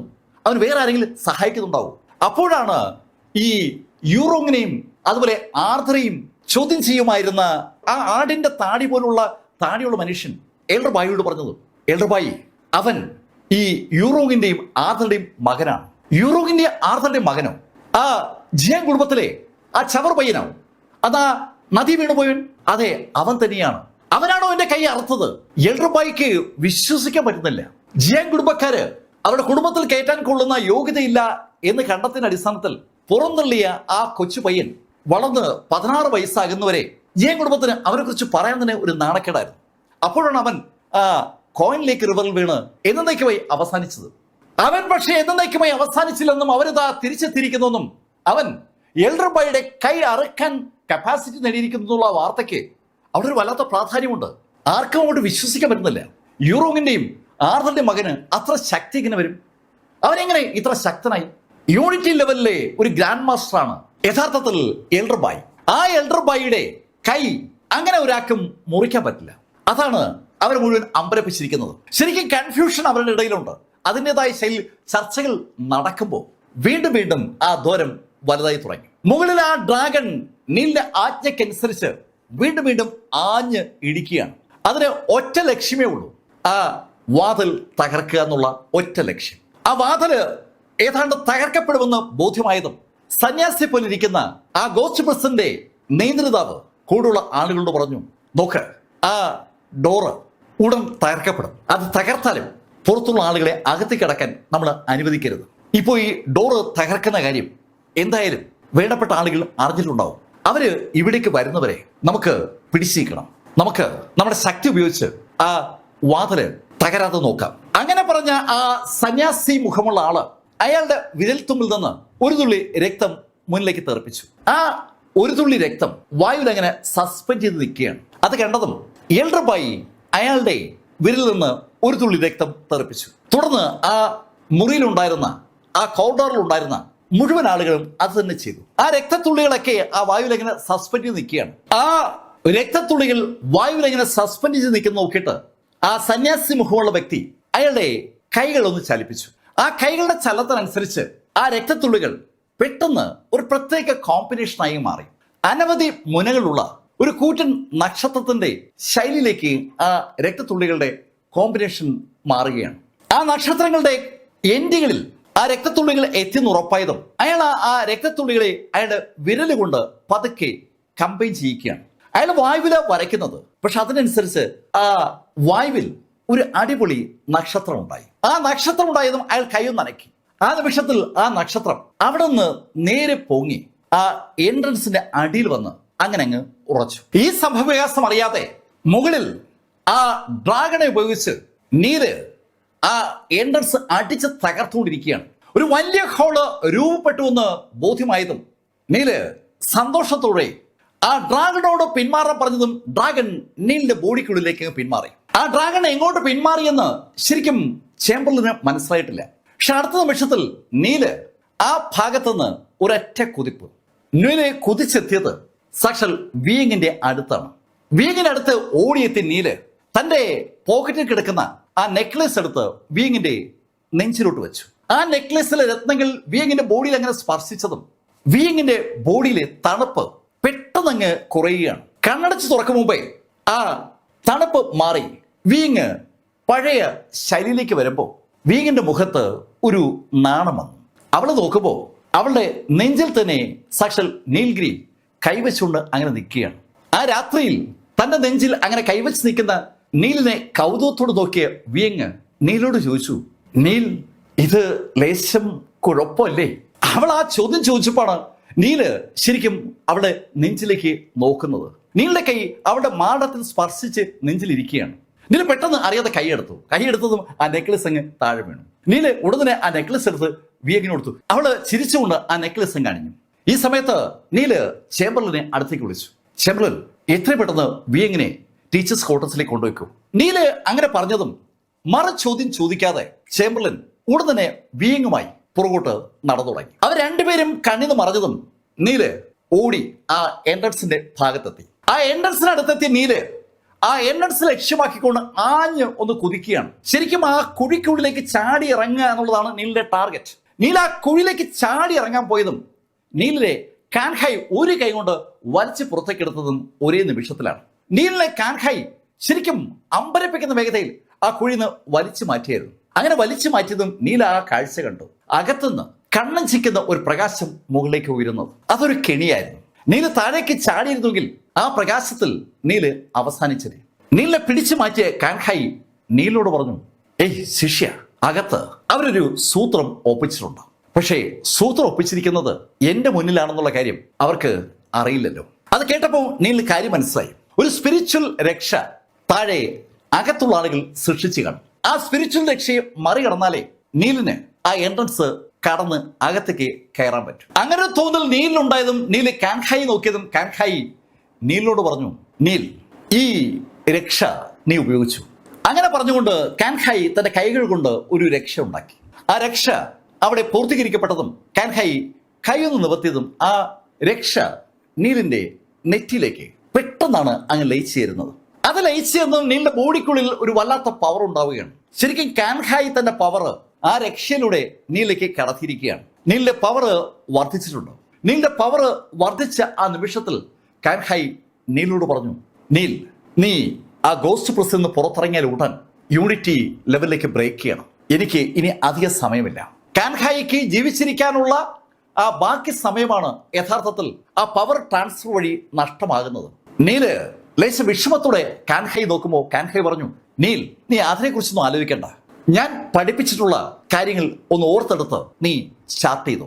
കേൾക്കേണ്ട താമസം നീല് വലത് കൈയിൽ നിന്ന് ഉയർത്തിയതും നീലിന്റെ കയ്യിൽ ആ ഡ്രാഗൺ സോഡ് വീണ്ടും പ്രത്യക്ഷപ്പെട്ടു. ആ ഡ്രാഗൺ സോഡായി മുന്നോട്ട് കുതിക്കുന്ന നീല് ഉറക്കെ ബ്ലഡ് ഡ്രാഗനോട് പറഞ്ഞു, ബ്ലഡ് ഡ്രാഗൺ. കേൾക്കേണ്ട താമസം ബ്ലഡ് ഡ്രാഗന് കാര്യം മനസ്സിലായി. അത് ആ ഡ്രാഗൺ സോഡിലേക്ക് അങ്ങ് പെട്ടെന്നാണ് ചുറ്റിയത്. ഡ്രാഗൺ സോഡിന്റെ ആ ശക്തി വൻതോതിൽ വർദ്ധിച്ചതും നീല് മുന്നോട്ട് കുതിച്ച് ആ എൻട്രൻസിന്റെ താഴേക്ക് ഒരു ആഞ്ഞു വെട്ട്. ആക്ച്വലി അവിടെ ഒരു ഹോളുണ്ട്. ആ ഹോളിനകത്തൂടെ താഴേക്ക് കുതിച്ചുകൊണ്ടാണ് നീല് ആഞ്ഞു വെട്ടിയത്. താഴെ ഒരു യഥാർത്ഥമായ നക്ഷത്രം സൃഷ്ടിക്കപ്പെട്ടിട്ടുണ്ട്. അത് താഴെയുള്ള ആ മുഴുവൻ ആളുകളുടെയും പവർ കൊണ്ട് സൃഷ്ടിക്കപ്പെട്ടതാണ്. ആ നക്ഷത്രത്തിലേക്കാണ് മുകളിൽ നിന്ന് താഴേക്ക് പാഞ്ഞു വരുന്ന നീല് ആഞ്ഞു വെട്ടുന്നത്. ആ വെട്ട് ആ നക്ഷത്രത്തെ പതിച്ചതും ആ നക്ഷത്രം കഷ്ണങ്ങളായി അങ്ങ് ചിതറി. നീല് താഴേക്ക് താഴ്ന്നു വരുമ്പോൾ ആ നക്ഷത്രത്തിന് ആവശ്യമായ ബലം കൊടുത്തുകൊണ്ടിരുന്ന ആ മുഴുവൻ ആളുകളും പല സ്ഥലത്തേക്ക് തെറിച്ചു. നീല് താഴെ ലാൻഡ് ചെയ്യുമ്പോൾ അവിടെ പൂർണ്ണ ഇരുട്ടാണ്. വളരെ വിശാലമായ ഒരു കോറിഡോറിലാണ് നീല് എത്തിയിരിക്കുന്നത്. പക്ഷെ ആ ഇരുട്ടത്ത് ആ കോറിഡോറിന് എത്ര വിശാലതയുണ്ടെന്ന് നീലിന് അറിയില്ല. നീല് തന്റെ കയ്യിലെ ആ ഡ്രാഗൺ സോഡുമായി ചുറ്റൊന്ന് നോക്കി. എങ്ങോട്ടാണ് മൂവ് ചെയ്യേണ്ടത്? അതാണ് നീലിന്റെ മുന്നിലെ പ്രധാന ചോദ്യം. മുന്നോട്ട് നീങ്ങേണ്ടത് എങ്ങോട്ടാണെന്നറിയാതെ ഒരു നിമിഷം കുഴങ്ങിപ്പോയ നീല് അമ്പരം നിൽക്കുമ്പോൾ ആ കോറിഡോറിലെ ലൈറ്റുകൾ മുഴുവൻ ഒന്നിച്ചങ്ങ് തെളിഞ്ഞു. നല്ല പ്രകാശമുള്ള ഒരു സ്ഥലത്ത് നീല് നിൽക്കുകയാണ്. പക്ഷേ ആ പ്രകാശത്തിൽ നീല് ഒരു കാഴ്ച കൂടി കണ്ടു. അനവധി ആളുകൾ നീലിനെ തന്നെ നോക്കിക്കൊണ്ട് അവിടെ പല ഭാഗത്തായി നിൽപ്പുണ്ട്. അതിൽ ഒരാളുടെ കൈ അറ്റിട്ടുണ്ട്. ആ വ്യക്തിയുടെ തൊട്ടടുത്ത് നേരത്തെ നീല് കണ്ട ആ ലേഡിയുണ്ട്. യൂണിവേഴ്സിറ്റിയിൽ ജോലിയുള്ള ആ ലേഡി. അവൾ പരിക്കിലൂടെ അവിടെ കിടക്കുകയാണ്. നീലിനെ കണ്ടതും അവളാണ് ഉറക്കെ ശബ്ദിച്ചത്, അച്ഛാ അവരെ തീർക്കച്ച. ഒരു കൈ പോയ എൽഡർ ബായിയോട് അങ്ങനെ മകള് പറയുമ്പോൾ ആ സന്യാസി മുഖമുള്ള ആള് എൽഡർ ബായിയെ കൈയൊന്ന് കാണിച്ചു. ഉടൻ എല്ലാ ആളുകളും നിശ്ചലായതും ആ സന്യാസി മുഖമുള്ള ആള് 2 സ്റ്റെപ്പ് മുന്നോട്ട് കയറി നീലിനെ ഒന്ന് സൂക്ഷിച്ചു നോക്കുകയാണ്. ഓ, നീയാണ് നീൽഗ്രി, ആഥറിന്റെയും യൂറോങ്ങിന്റെയും മകൻ. കൊള്ളാം, നീ എന്തായാലും അഭിനന്ദനം അർഹിക്കുന്നുണ്ട്. ഇവിടെ ഈ ഗോസ്റ്റ് പ്രസനിലേക്ക് ഒരാളിങ്ങനെ അതിക്രമിച്ച് കയറുമെന്ന് ഞങ്ങൾ ആരും കരുതിയിട്ടേ ഉണ്ടായിരുന്നില്ല. അങ്ങനെ ഒരു കാര്യം ഞങ്ങൾ സ്വപ്നം പോലും കണ്ടിരുന്നില്ല. എന്തായാലും നിന്റെ ഈ ധൈര്യം അത് അഭിനന്ദനം അർഹിക്കുന്നുണ്ട്. പക്ഷേ നീ ചെയ്തത് തെറ്റാണ്. അതിനുള്ള ശിക്ഷ നിനക്ക് നൽകിയില്ലേ പറ്റൂ. അങ്ങനെ പറഞ്ഞ ആ സന്യാസി അയാളുടെ കൂടെയുള്ള ആളുകൾ നോക്കിയിട്ട് അവരോടായി പറഞ്ഞു, ഇവന്റെ കൈയും കാലും ആദ്യം അടിച്ചുടക്കി, എന്നിട്ട് ഇവനെ നമുക്ക് ആ യൂറോങ്ങിന്റെയും ആർഥറുടെയും മുന്നിലിട്ട് തീർക്കാം. ഉത്തരവ് കിട്ടിയതും ഏകദേശം 1 ഡസനോളം വരുന്ന ആ ഗോസ്റ്റ് പ്രിസണിലെ ഗാർഡുകൾ മുന്നോട്ട് കുതിച്ചു. അവരെത്രയോ നാളുകളായി ആഗ്രഹിച്ചിരുന്ന ഒരു കാര്യമാണ് ആ ഗോസ്റ്റ് പ്രിസണിനകത്തിട്ട് ഒരാളെ ഒന്ന് പെരുമാറാൻ. ഗോസ്റ്റ് പ്രിസണിനകത്ത് വരുന്ന ആളുകളൊക്കെ തടവുകാരാണ്. ആ തടവുകാരെ ഈ തടവ് മുറിയിലിട്ട് പെരുമാറാൻ ഒരു ബുദ്ധിമുട്ടുമില്ല. പക്ഷെ അതുപോലെ അല്ലല്ലോ ഈ അതിക്രമിച്ച് കയറുന്ന ഒരുത്തൻ. അവനെ പെരുമാറുമ്പോൾ സ്വാഭാവികമായിട്ടും അവരുടെ ആ മാർഷ്യൽ സ്ട്രെങ്ത് അവർക്ക് പുറത്തെടുക്കാൻ പറ്റും. അതിൻ്റെതായ ഒരു സന്തോഷം മുന്നോട്ട് കുതിക്കുന്ന ആ ഗോസ്റ്റ് പ്രിസണിലെ ഗാർഡുകളുടെ മുഖത്തുനിന്ന് ആർക്ക് വേണമെങ്കിലും വായിച്ചെടുക്കാം. അവര് മുന്നോട്ട് കുതിച്ചു. പക്ഷേ അതേ സമയത്ത് നീലും മുന്നോട്ട് കുതിച്ചു. ഇപ്പോൾ ശരിക്കും സന്തോഷമുള്ളത് എൽഡർ ബായിയുടെ മുഖത്താണ്. അയാളുടെ മുഖത്ത് സന്തോഷം ഇങ്ങനെ വിരിഞ്ഞു നിൽക്കുകയാണ്. തന്നെ ആക്രമിച്ച അവൻ ഇതാ തീരാൻ പോവുകയാണ്. അവൻ തീരട്ടെ. അങ്ങനെ എൽഡർബായി കരുതുമ്പോൾ തറയിൽ ചാരിയിരിക്കുന്ന ആ കാവബായിക്കും അതേ ഒരു മുഖഭാവമാണ്. അവർ രണ്ടുപേരും ആ കാഴ്ചയിൽ ഒന്നുപോലും മിസ്സാക്കാതിരിക്കാൻ വേണ്ടി വളരെ ശ്രദ്ധിച്ച് നീലിനെ അറ്റാക്ക് ചെയ്യാൻ ശ്രമിക്കുന്ന ആളുകളെ നോക്കുമ്പോഴേക്കും നീല് ശരിക്കും തറയുന്ന ലേശം ഒന്ന് പൊങ്ങിക്കഴിഞ്ഞു. ഏതാനും അടി മുകളിലേക്ക് കുതിച്ചു പൊങ്ങിയ നീല് ആ ഡ്രാഗൺ സോഡുമായി ഒരു കറക്കം കറങ്ങുന്നതാണ് കാവബായും എൽഡർബായും കൃത്യമായി കാണുന്നത്. ആ കറക്കം അവസാനിക്കുമ്പോൾ അവിടെ പൂർണ്ണ നിശബ്ദതയാണ്. നീലിനെ അറ്റാക്ക് ചെയ്ത ആ 12 ആളുകളും തറയിൽ കിടപ്പുണ്ട്. ഒരാൾക്ക് പോലും ജീവനില്ല. കഴിഞ്ഞ ഒരു മിനിറ്റിൽ അവർ കണ്ടത് സമാനതകളില്ലാത്ത ഒരു വാൾഫൈറ്റാണ്. സോഡ് ഫൈറ്റിന്റെ പല തലങ്ങളും ആ സീനിയേഴ്സ് കണ്ടിട്ടുണ്ട്. പക്ഷെ ഇവിടെ അവർ കണ്ടത് അതിനേക്ക് ഒരുപാട് ദൂരം കവർ ചെയ്യുന്ന ഒരു സോഡ് ഫൈറ്റാണ്. നീലിനെ സോഡ് മാസ്റ്റർ പഠിപ്പിച്ച ടെക്നിക്കുകളൊക്കെ നീലെടുത്ത് ഉപയോഗിക്കുകയായിരുന്നു. നീല് ആകാശത്തിലേക്ക് കുതിച്ച് ആ വാള് ഒന്ന് ചുഴറ്റുമ്പോൾ ശരിക്കും അവിടെ ആ വാളിന്റെ ആഫ്റ്റർ ഇമേജുകളുടെ 100 കണക്കിന് എണ്ണമാണ് ഉണ്ടായത്. 100 കണക്കിന് വാളുകൾ തങ്ങൾക്ക് നേരെ പാഞ്ഞു വരുന്ന ആ കാഴ്ച കണ്ട് ആ 12 ടീം ഏതാണ്ട് സ്തംഭിച്ച് ഒരു നിമിഷം സ്റ്റക്കായ നിമിഷത്തിൽ നീലിന്റെ ആ വാളുകളിലെ ഒറിജിനൽ വാളുകൾ ആ 12 പേരുടെയും തല അറക്കുകയായിരുന്നു. തല അറക്കുന്ന സമയത്തും ഏത് വാളാണ് തങ്ങൾക്ക് നേരെ വരുന്ന ഒറിജിനൽ വാളെന്ന് തിരിച്ചറിയാൻ ആ യോദ്ധാക്കൾക്ക് പറ്റിയിരുന്നില്ല എന്നതാണ് സത്യം. 1 ഡസനോളം വാളുകളാണ് അവരുടെ നേരെ പാഞ്ഞു വന്നത്. അതിൽ ഒന്നായിരുന്നു ഒറിജിനൽ. ഒരു നിമിഷം ഒരുപാട് വാളുകൾ ദേഹത്തേക്ക് വരുമ്പോൾ അതിൽ പലതും മായയാണെന്ന് അറിയാവുന്ന വ്യക്തി അതിൽ ഏതാണ് മായെന്ന് അറിഞ്ഞുകൂടാതെ അമ്പരം നിൽക്കുന്ന ആ ഒരു നിമിഷമുണ്ടല്ലോ, ആ ഒരു നിമിഷം അവിടെ സകലരെയും കാണുകയാണ്. ഈ കാഴ്ച കണ്ടുകൊണ്ടിരിക്കുന്ന ആളുകൾക്ക് പോലും ഒറിജിനൽ വാള് ഏതാണെന്ന് തിരിച്ചറിയാൻ കഴിഞ്ഞില്ല. അതിനു മുമ്പ് അതൊക്കെ സംഭവിച്ചു കഴിഞ്ഞു. തറയിൽ വീണ ചിലരേക്ക് തല ആ ചരിവിലൂടെ അല്പം ദൂരേക്ക് ഉരുളുന്നുണ്ട്. അതുണ്ടാക്കുന്ന ശബ്ദമല്ലാതെ ആ കോണ്ടോറിൽ വേറെ ഒരു ശബ്ദവുമില്ല. കാവബായും അവളുടെ പിതാവ് എൽഡർ ബായിയും എന്ന് വേണ്ട അതിനകത്തുള്ള ആ സീനിയേഴ്സ് ഒക്കെ ഒരു അക്ഷരം പോലും മിണ്ടാതെ സ്തംഭിച്ചു നിൽക്കുന്ന ആ ആളുകളെ നോക്കി നീല് അവരോട് ചോദിച്ചു, എവിടെ മിസ് ആർത്രഗ്രീം, മിസ്സിസ് ജിയാങ് യുറോങ്? ആ ചോദ്യം ഉയർന്നപ്പോൾ മാത്രമാണ് അവിടെ ഒരു ശബ്ദം അഡീഷണൽ ആയിട്ട് ഉണ്ടായത്. ആ ശബ്ദം ആ ആളുകളെ ഉറക്കത്തിൽ നിന്ന് ഉണർത്തിയതുപോലെയാണ്. ആദ്യം സംസാരിച്ചത് സാക്ഷൽ എൽഡർബായി ആണ്. എൽഡർബായി നീലിനെ ഒന്ന് സൂക്ഷിച്ചു നോക്കിയിട്ട് കൂടുള്ള ആളുകളോട് പറഞ്ഞു, ഇവൻ ട്രാൻസ്ഫോർമേഷൻ ലെവലിലുള്ള ഒരു യോദ്ധാവ് മാത്രമാണ്. നമ്മളൊക്കെ യൂണിറ്റി ലെവലുകാരാണ്. ഇവനെ നമുക്ക് അവസാനിപ്പിക്കാവുന്നതേ ഉള്ളൂ. ഇവനെ അവസാനിപ്പിക്കാൻ ഞാൻ മാത്രം മതി. അങ്ങനെ പറഞ്ഞുകൊണ്ട് എൽഡർബായി മുന്നോട്ട് കുതിച്ചു. തനിക്ക് നേരെ കുതിച്ചു വരുന്ന എൽഡർബായിയെ കൃത്യമായും നീലും കണ്ടു. നീലിന് നേരെ കുതിച്ചു വരുന്ന ആ എൽഡർബായിയെ നോക്കി നീല് പറഞ്ഞു, നിന്നെ ഞാൻ നേരത്തെ നോട്ടമിട്ടതാണ്. അങ്ങനെ പറഞ്ഞുകൊണ്ട് നീലും മുന്നോട്ട് കുതിക്കുകയാണ്. എൽഡർബായിയുടെ ഇടത് കൈ ഇല്ല, വലത് കൈ മാത്രമാണ് ഉള്ളത്. ആ ഒറ്റ കൈയിൽ വാള് പിടിച്ചുകൊണ്ടാണ് എൽഡർബായി മുന്നോട്ട് കുതിക്കുന്നത്. ആ എൽഡർബായി ആ ഒറ്റ കൈ കൊണ്ട് ചാടി ഉയർന്നിട്ട് ഒരൊറ്റ വെട്ട്. ആ വെട്ട് നീലിന്റെ കഴുത്ത് ലക്ഷ്യമാക്കിയാ വരുന്നത്. ആ വെട്ട് നീലിന്റെ കഴുത്ത് ലക്ഷ്യമാക്കി വരുമ്പോൾ നീലും തന്റെ വാള് ഒന്ന് കറക്കിയിരുന്നു. ഒരു സെക്കൻഡ്, ആ സെക്കൻഡിൽ അത് സംഭവിച്ചു. നീലിന്റെ കഴുത്തിന്റെ അടുത്തെത്തിയ ആ വാള് ശരിക്കും നീലിന്റെ കഴുത്തിന്റെ അടുത്തൂടെ അങ്ങ് കടന്നു പോവുകയാണ്. അവിശ്വസനീയമായ രീതിയിൽ നീല് സ്ലോ മോഷനിൽ കഴുത്തൊന്ന് ഒഴിച്ചു കൊടുത്തു. നീലിന്റെ കഴുത്തിന്റെ തൊട്ട് മുന്നിലൂടെ ആ വാളങ്ങനെ കടന്നു പോകുമ്പോൾ നീലിന്റെ വലത് കൈ അതിനനുസരിച്ചൊന്ന് കറങ്ങുകയാണ്.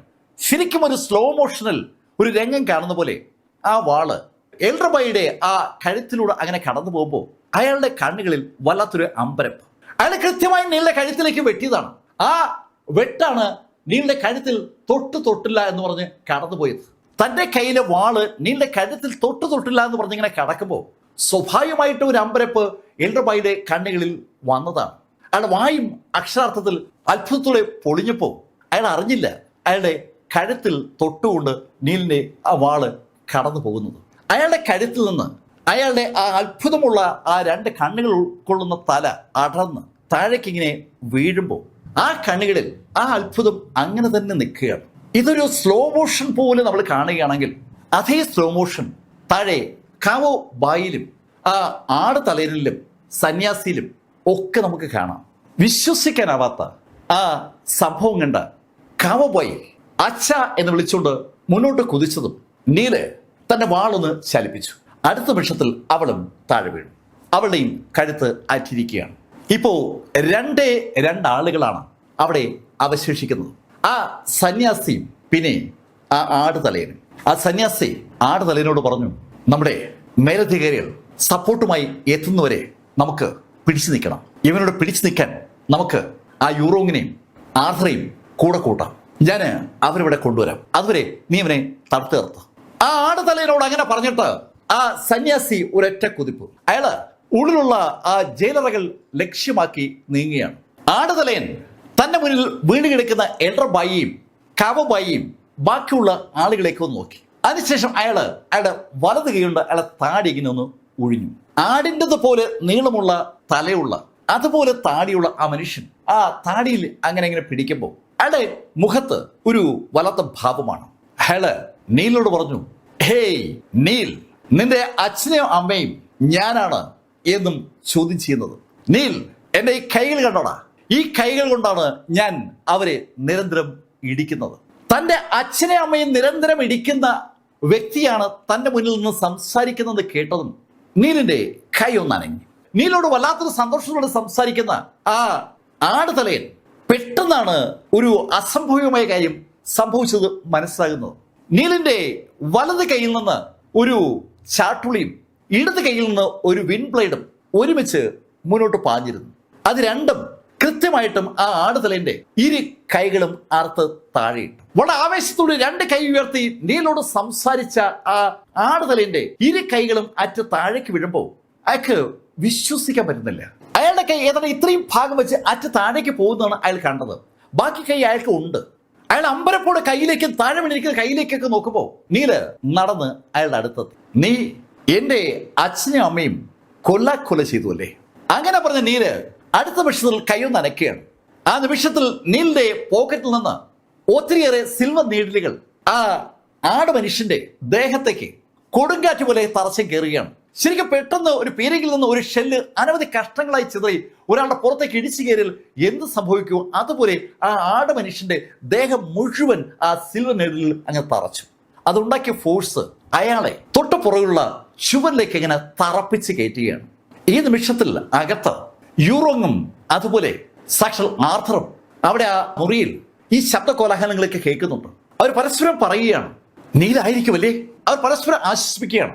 അവര് പ്രതീക്ഷിക്കുന്നത് നീലിനെയാണ്. പക്ഷെ അപ്പോഴും അവർക്ക് സംശയമുണ്ട്. അവരുടെ മകൻ മാർഷൽ ആർട്സുമായി ഒരു ബന്ധവുമില്ലാത്ത ആളാണ്. അവന് അതിശക്തരായ മാർഷൽ ആർട്ടിസ്റ്റുകളുള്ള ആ പ്രിസൺ തകർത്ത് അകത്തേക്ക് കടക്കാൻ കഴിയുമോ? അതാണ് ചോദ്യം. പക്ഷേ സ്വപ്നം കാണാൻ ആർക്കും ടാക്സ് കൊടുക്കണ്ടല്ലോ. അതുകൊണ്ട് തന്നെ ആർതറും യൂറോങ്ങും ഒരുമിച്ച് ഇപ്പൊ വിശ്വസിക്കുകയാണ് അവരുടെ മകൻ തന്നെയായിരിക്കും. അവരുടെ ആ വിശ്വാസം ശരിയോ തെറ്റോ എന്ന് തിരിച്ചറിയാൻ കഴിയാത്ത ആ നിമിഷത്തിലാണ് അവരുടെ ആ സെല്ലിലെ വാതിൽ ഒരു ശബ്ദത്തോടെ ചവിട്ടി തുറക്കപ്പെടുന്നത്. ഒരു വൻ ശബ്ദത്തോടെ ആ ഗ്രില്ലങ്ങ് തകർന്ന് പുറത്തേക്ക് തെറിക്കുകയാണ്. ആ ശൈലിയിൽ അവരുടെ ആ സെല്ല് ആരെങ്കിലും തുറക്കുന്നത് അതിനു മുമ്പ് അവർക്ക് അനുഭവമില്ലാത്തൊരു കാര്യമാണ്. അതുകൊണ്ട് തന്നെ യൂറോങ്ങും അതുപോലെ ആർതറും അമ്പരപ്പോടെ ആ തുറന്ന വാതിലിലേക്ക് നോക്കുമ്പോൾ അതുവഴി ആ ഗോസ്റ്റ് പ്രസന്റെ വാർഡൻ അകത്തേക്ക് കടന്നു. ആ സന്യാസി മുഖമുള്ള വ്യക്തി അയാൾ ശരിക്കും ദേഷ്യം കൊണ്ട് ജ്വലിക്കുകയാണ്. നീ കുഴപ്പക്കാരനാണ്.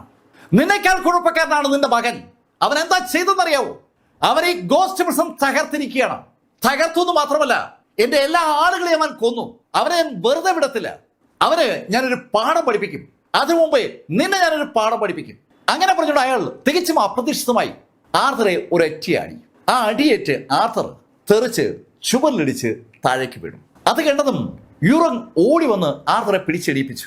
ആർത്തറെ പിടിച്ചെണീപ്പിച്ച യൂറോങ് ആർത്തറുടെ മുന്നിലേക്ക് കയറി നിന്നിട്ട് ആ മനുഷ്യനോട് പറഞ്ഞു, ഏയ്, നിങ്ങളൊരു മാർഷൽ ആർട്ടിസ്റ്റ് അല്ലേ? മാർഷൽ ആർട്ടിസ്റ്റുകൾ ഇങ്ങനെയാണോ പെരുമാറുന്നത്?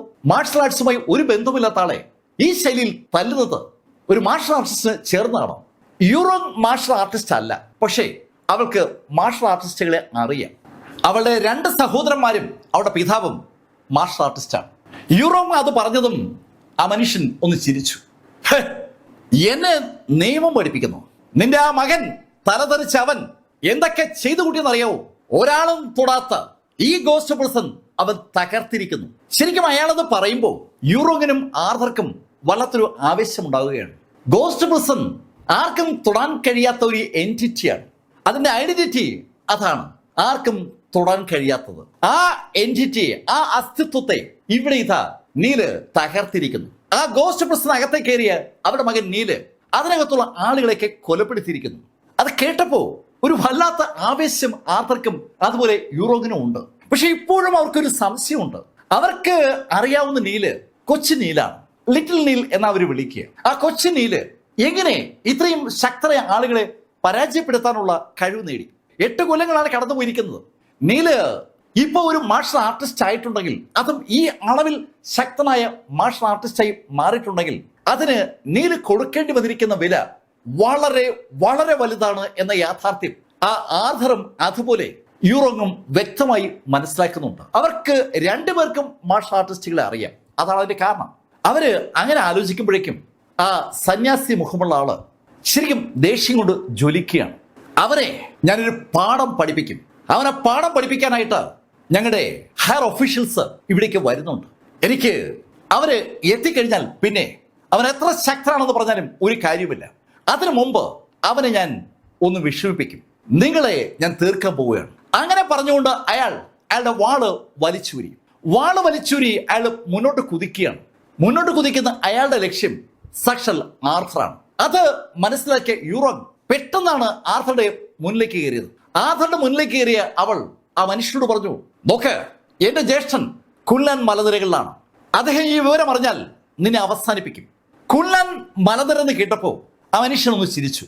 നിന്റെ ജ്യേഷ്ഠൻ കുൻലാൻ മലനിരകളാണെങ്കിലും അല്ലെങ്കിലും എനിക്കൊരു വിഷയമല്ല എന്ന് പറഞ്ഞുകൊണ്ട് അയാൾ ആ വാള് ഒന്ന് ഉയർത്തി ആഞ്ഞ് വെട്ടാൻ ശ്രമിച്ചതും ഒരു പ്രകാശം ആ വാളിൽ നിന്ന് തട്ടി.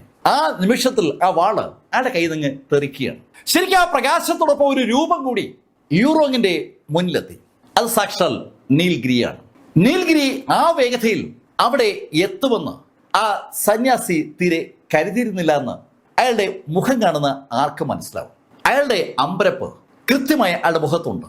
നീ എങ്ങനെ ഇത്ര വേഗം ഇവിടെ എത്തി? ആ ചോദ്യം ചോദിക്കുമ്പോൾ തന്നെ അയാൾക്ക് ഒരു കാര്യം അറിയാം. ആ ആടുതലയൻ ജീവിച്ചിരിപ്പില്ല എന്ന കാര്യം. ആ ആടുതലയൻ ജീവിച്ചിരിപ്പുണ്ടായിരുന്നെങ്കിൽ ഉറപ്പായും നീലിനെ അയാൾ അവിടെ പിടിച്ചു നിർത്തിനെ. അയാളെ മൈൻഡ് ചെയ്യാതെ നീല് അവന്റെ അച്ഛനും അമ്മയോടായി പറഞ്ഞു, അച്ഛാ, അമ്മ, എന്നോട് ക്ഷമിക്കണം, ഞാൻ ഒരുപാട് ലേറ്റ് ആയി പോയി. ഹേയ് നീൽ, നീ എന്തായി പറയുന്നത്? നീ ലേറ്റ് ആയി പോയെന്നോ? നിന്നെ കാണാൻ കഴിഞ്ഞത് തന്നെ ഞങ്ങളുടെ ഭാഗ്യമായ ഞങ്ങൾ കരുതുന്നത്. അങ്ങനെ നീലിനോട് ആർത്തറും യൂറോങ്ങും പറയുമ്പോൾ പുറകെ നിൽക്കുന്ന ആ മനുഷ്യന്റെ ശബ്ദം കേട്ടു. കൊള്ളാം, എനിക്കിഷ്ടമായി. എന്തായാലും നിന്നെയും നിന്റെ അച്ഛനും അമ്മയും ഞാൻ ഒരുമിച്ച് തീർക്കാൻ പോവുകയാണ്. അങ്ങനെ അയാൾ പറഞ്ഞതും നീല് ഒരു പതക്കം പോലൊരു സാധനം എടുത്ത് ആർത്തറുടെ കയ്യിലേക്ക് കൊടുത്തു. അച്ഛാ, ഇതൊരു മാന്ത്രിക രക്ഷയാണ്. ഒരു തവണ മാത്രം ഉപയോഗിക്കാൻ കഴിയുന്ന ഒരു മാന്ത്രിക രക്ഷ. അച്ഛനും അമ്മയും ഇതുപയോഗിച്ച് ഇവിടുന്ന് രക്ഷപ്പെടാം. ഇയാളെ ഞാൻ നോക്കിക്കൊള്ളാം. അങ്ങനെ പറഞ്ഞുകൊണ്ട് ആർത്തറുടെ കയ്യിലേക്ക് നീൽ അത് വെച്ചു കൊടുത്തതും ആർത്തർ പറഞ്ഞു, നീൽ ഇതൊന്നും അത്രയും അയാൾ പറഞ്ഞപ്പോഴേക്കും യൂറോങ് ആ രക്ഷങ്ങി കയ്യിലെടുത്തു. നീൽ, നിന്റെ അച്ഛൻ ഇതൊന്നും ഉപയോഗിക്കാറില്ല, ഞാൻ നോക്കിക്കൊള്ളാം. നീൽ, ഞങ്ങൾ കൂടി നിന്റെ കൂടെ നിന്നാലോ? അതിന് മറുപടിയായി നീല് പറഞ്ഞു, അമ്മ, ഇപ്പോ നിങ്ങൾ എത്രയും പെട്ടെന്ന് ഇവിടുന്ന് രക്ഷപ്പെടണം. ഇവിടേക്ക് വേറെ ആളുകൾ വരുന്നുണ്ട്. അവർ വന്നാൽ പിന്നെ ഒന്നും ചെയ്യാൻ പറ്റില്ല. അപകടത്തിന്റെ ആ തീവ്രത മനസ്സിലാക്കിയ യൂറോങ് മകനെ ഒന്ന് നോക്കിയിട്ട് ആർത്തറുടെ കൈയും പിടിച്ചുകൊണ്ട് മുന്നോട്ട് ഒരു കുതിപ്പ്. അവരെ തടയണമെന്ന് യഥാർത്ഥത്തിൽ ആ സന്യാസിക്കുണ്ട്. പക്ഷേ നീല് അവിടെ നിൽക്കുന്നത് കൊണ്ട് അത് അയാൾക്ക് കഴിയത്തില്ല. അയാൾ പക്ഷെ ഉറക്കെ വിളിച്ചു പറഞ്ഞു, നിങ്ങൾ രക്ഷപ്പെട്ടു എന്ന് കരുതണ്ട, എവിടെ പോയാലും നിങ്ങളെ പിടികൂടും. അങ്ങനെ അയാൾ പറയുമ്പോഴേക്കും നീല് അയാൾക്ക് നേരെ തിരിഞ്ഞു. നീലിന്റെ കയ്യിൽ ആ ഡ്രാഗൺ സോഡുണ്ട്. അതേപോലെ ഒരു സോഡ് മറ്റേ കക്ഷിയുടെ കയ്യിലുമുണ്ട്. അയാളും നീലും മാത്രമാണ് അവിടെ ഉള്ളത്. അയാൾ ആ സോഡ് നീലിന് നേരെ ചൂണ്ടിപ്പിടിച്ചുകൊണ്ട് നീലോട് പറഞ്ഞു, ഇപ്പോ നമ്മള് മുഖാമുഖമാണ്. നീ ചെയ്ത ഡാമേജ് അത് എത്രത്തോളം വലിപ്പമുള്ളതാണെന്ന് നിനക്ക് അറിയില്ല. നീയും നിന്റെ കുടുംബവും അത് അറിയാൻ പോവുകയാണ്. ആ ഗോസ്റ്റ് പ്രിസന്റെ യഥാർത്ഥ നിയന്ത്രിതാക്കൾ ഉടനെത്തുമെന്നാണ് ആ സന്യാസി മുഖമുള്ള ആള് പറയുന്നത്. അയാൾ യഥാർത്ഥത്തിൽ ആ ജയിലിന്റെ വാർഡനാണ്. അയാളുടെ കീഴിലാണ് ആ ജയിലിൽ നമ്മൾ നേരത്തെ കണ്ട ആളുകളെല്ലാം ഉള്ളത്. എന്തായാലും ആ സന്യാസിയും നീലും തമ്മിലുള്ള ഒരു ഫൈറ്റ് ആരംഭിച്ചു. ശരിക്കും ശക്തനാണ് ആ സന്യാസി എന്ന് അയാൾ ഒന്ന് രണ്ട് തവണ നീലിനെ അറ്റാക്ക് ചെയ്തപ്പോൾ നീലിന് മനസ്സിലായി. അയാളുടെ വാളും നീലിന്റെ വാളും തമ്മിൽ ഒന്ന് രണ്ട് തവണ കോർത്തപ്പോൾ നീലിന് ഒരു കാര്യം കൂടി മനസ്സിലായി. ഒരു ശക്തമായ ഫോഴ്സ് ആ ഗോസ്റ്റ് പ്രസന്റ് അടുത്തേക്ക് വരുന്നുണ്ട്. അതിശക്തനായ ഒരാളുടെ പ്രസൻസ് നീലിന് അനുഭവപ്പെട്ടു തുടങ്ങിയാണ്. ആ പ്രസൻസ് അവിടെ എത്തും മുമ്പ് ഈ വ്യക്തിയെ അവസാനിപ്പിക്കണം. അങ്ങനെ നീല് കരുതുമ്പോഴേക്കും ആ മനുഷ്യൻ ചാടി ഉയർന്നു. സ്വാഭാവികമായിട്ട് നീല് അയാൾ അവസാനിപ്പിക്കാനായിട്ട് അതിവേഗതയിലാണ് അയാൾ അറ്റാക്ക് ചെയ്യുന്നത്. നീലിന്റെ അറ്റാക്ക് ഏതാണ്ട് ഫലപ്രാപ്തിയിലേക്ക് എത്തുമെന്ന് തോന്നിയ നിമിഷത്തിൽ ഒരു പ്രകാശം പെട്ടെന്നാണ് നീലിന്റെ വാളിലേക്ക് വന്ന് ആഞ്ഞിടിക്കുന്നത്. ആ ഇടി നീലിന്റെ കയ്യിലെ ആ ഡ്രാഗൺ സോഡിനെ നീലിന്റെ കയ്യിൽ നിന്ന് തെറിപ്പിച്ചു. അത് ചുവരിൽ തറച്ചു. അതിനൊപ്പം ഒരു ശബ്ദവും നീല് കേൾക്കുകയാണ്. എന്റെ ആളുകളെ തൊടാൻ നിനക്ക് എങ്ങനെയാ ധൈര്യമുണ്ടായത്? നല്ല മുഴക്കമുള്ള ഒരു ശബ്ദമാണ് നീല് കേട്ടത്. ആ ശബ്ദം കേട്ട ഭാഗത്തേക്ക് നീല് നോക്കുമ്പോൾ ആ സന്യാസി മുഖമുള്ള ആള് ചിരിച്ചു.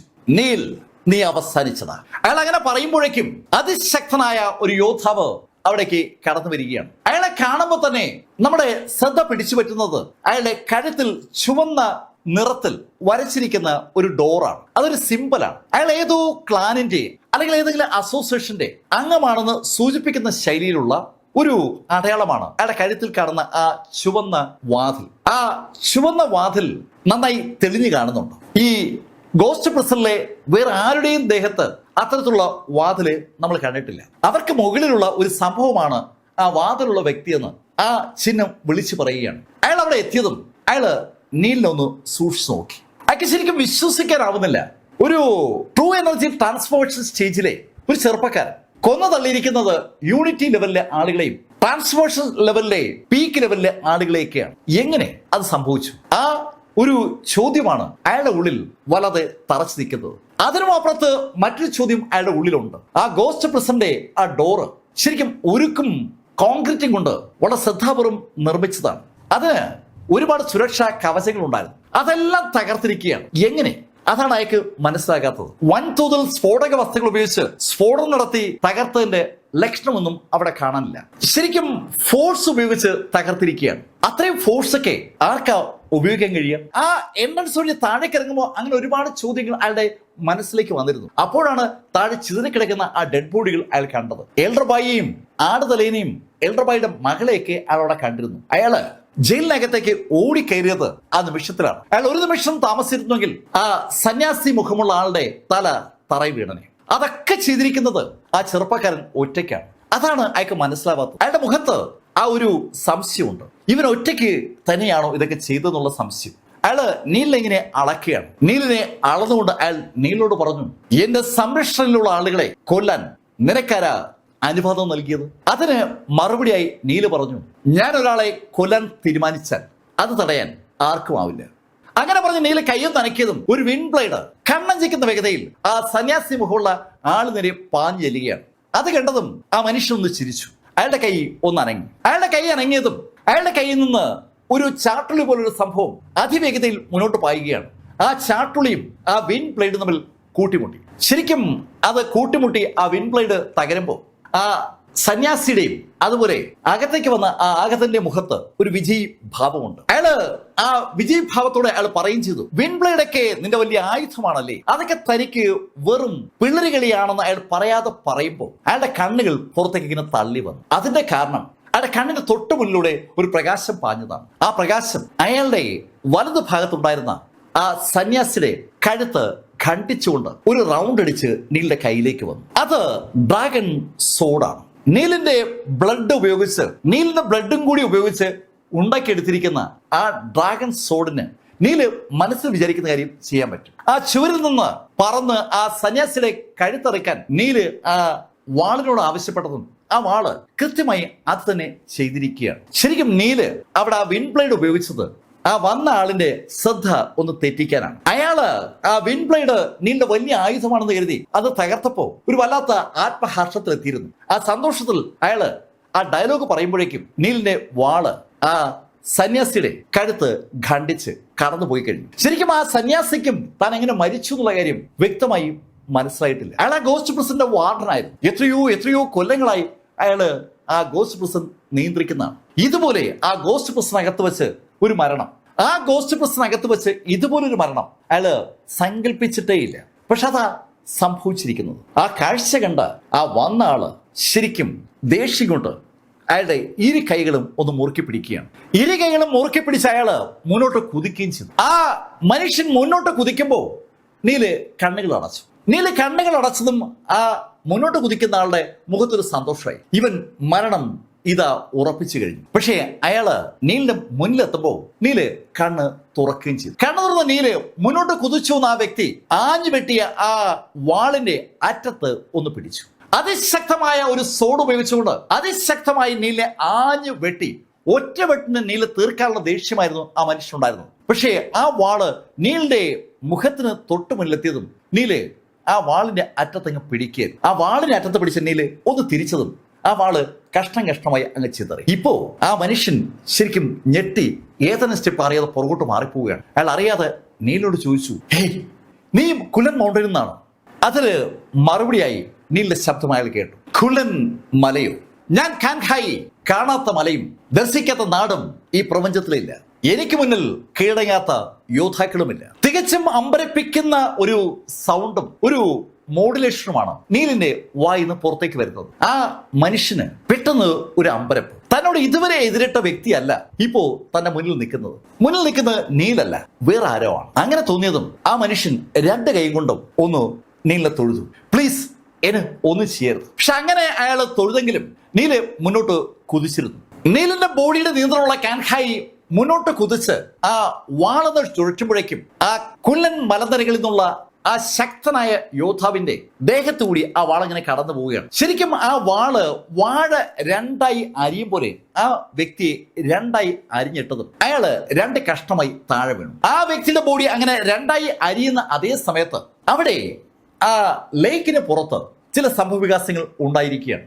ആ ലേക്കിന് പുറത്തേക്ക് ഓടിയെത്തിയ ആർഥറും അതുപോലെ യൂറോങ്ങും ചെന്നുപെട്ടത് ഒരു യോദ്ധാവിന്റെ മുന്നിലാണ്. ആ യോദ്ധാവിനെ കണ്ടാൽ ഇപ്പൊ അകത്ത് കാൻഹായുടെ വെട്ടേറ്റ് വീണ ആ വ്യക്തിയുടെ ഒരു ഛായയുണ്ട്. ശരിക്കും അവര് സഹോദരന്മാരാണ്. അകത്തുള്ള ആളേക്കാൾ ശക്തി കുറഞ്ഞ ആളാണ് പുറത്തുള്ളതെന്ന് മാത്രമാണ് അവർ തമ്മിലുള്ള വ്യത്യാസം. പക്ഷെ അയാളും ശക്തനാണ്.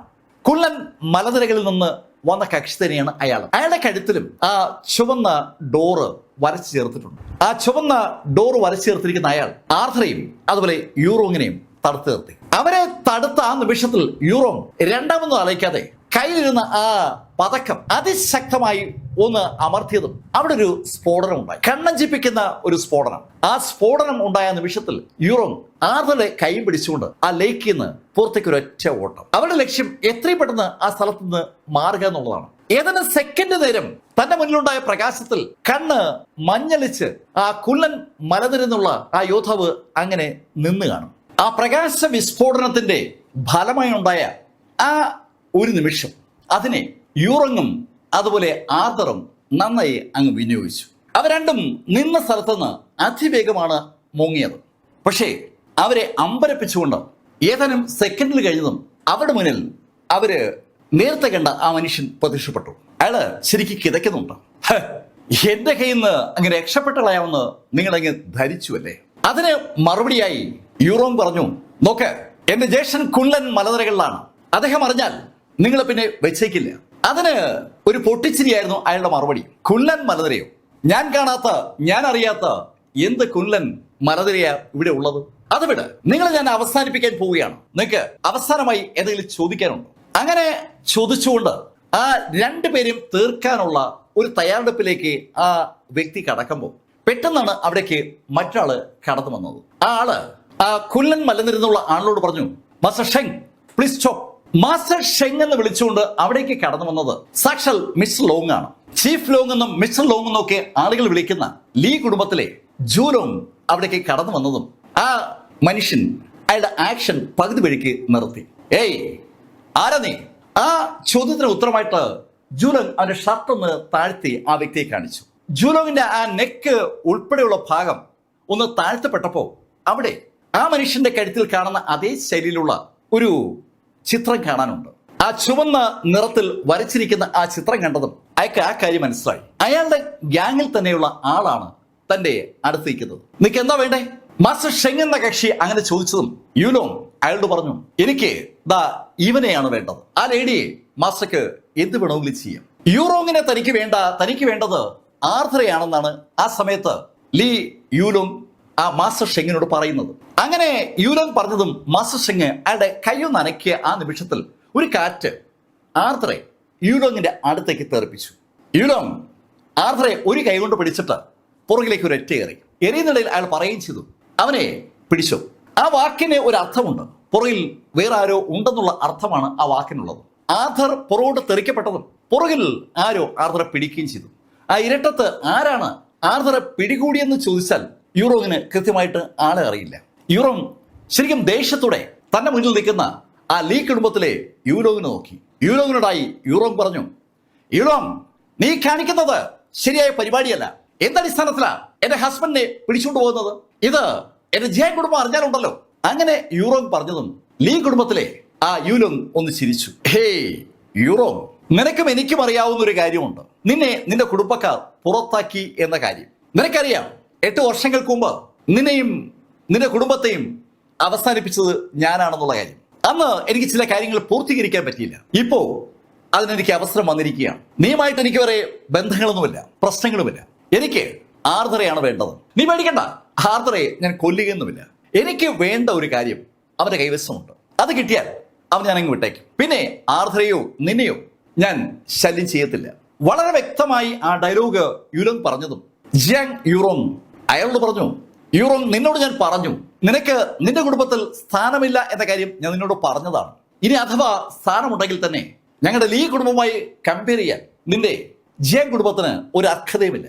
ഈ ഹക്സിലെ മാർഷൽ ആർട്സ് വേൾഡിൽ നമ്പർ 1 കുടുംബം ഏതെന്ന് ചോദിച്ചാൽ അതിന് ഒറ്റ ഉത്തരവേ ഉള്ളൂ, ആ ലീ കുടുംബമാണ്. ആ ലീ കുടുംബത്തിലെ മാർഷൽ ആർട്ടിസ്റ്റോട് കിടപിടിക്കത്തക്ക ആരും തന്നെ ജിയാങ് കുടുംബത്തിലില്ല. അതൊരു വാസ്തവമാണ്. പക്ഷെ അക്കാര്യം യൂറോങ്ങിന് അങ്ങോട്ട് സമ്മതിച്ചു കൊടുക്കാൻ പറ്റില്ല. യൂറോങ് ദേഷ്യത്തോടെ ആ യൂലോങ്ങിന് നോക്കുമ്പോഴേക്കും യൂലോങ് ആ ഇരുട്ടിലെങ്ങ് മറയുകയും ചെയ്തു. ആർഥറും അയാളെ പിടികൂടിയ ആളുകളൊക്കെ ആ ഇരുട്ടത്ത് അപ്രത്യക്ഷമായി. ആ സമയത്താണ് യൂറോങ്ങിന് മുന്നിലേക്ക് ആ മാസ്റ്റർ ഷെങ് എന്ന് വിളിക്കപ്പെട്ട ആള് കടന്നു വന്നത്. അത് ശരി, നീയാണ് ആ കഥാപാത്രമല്ലേ?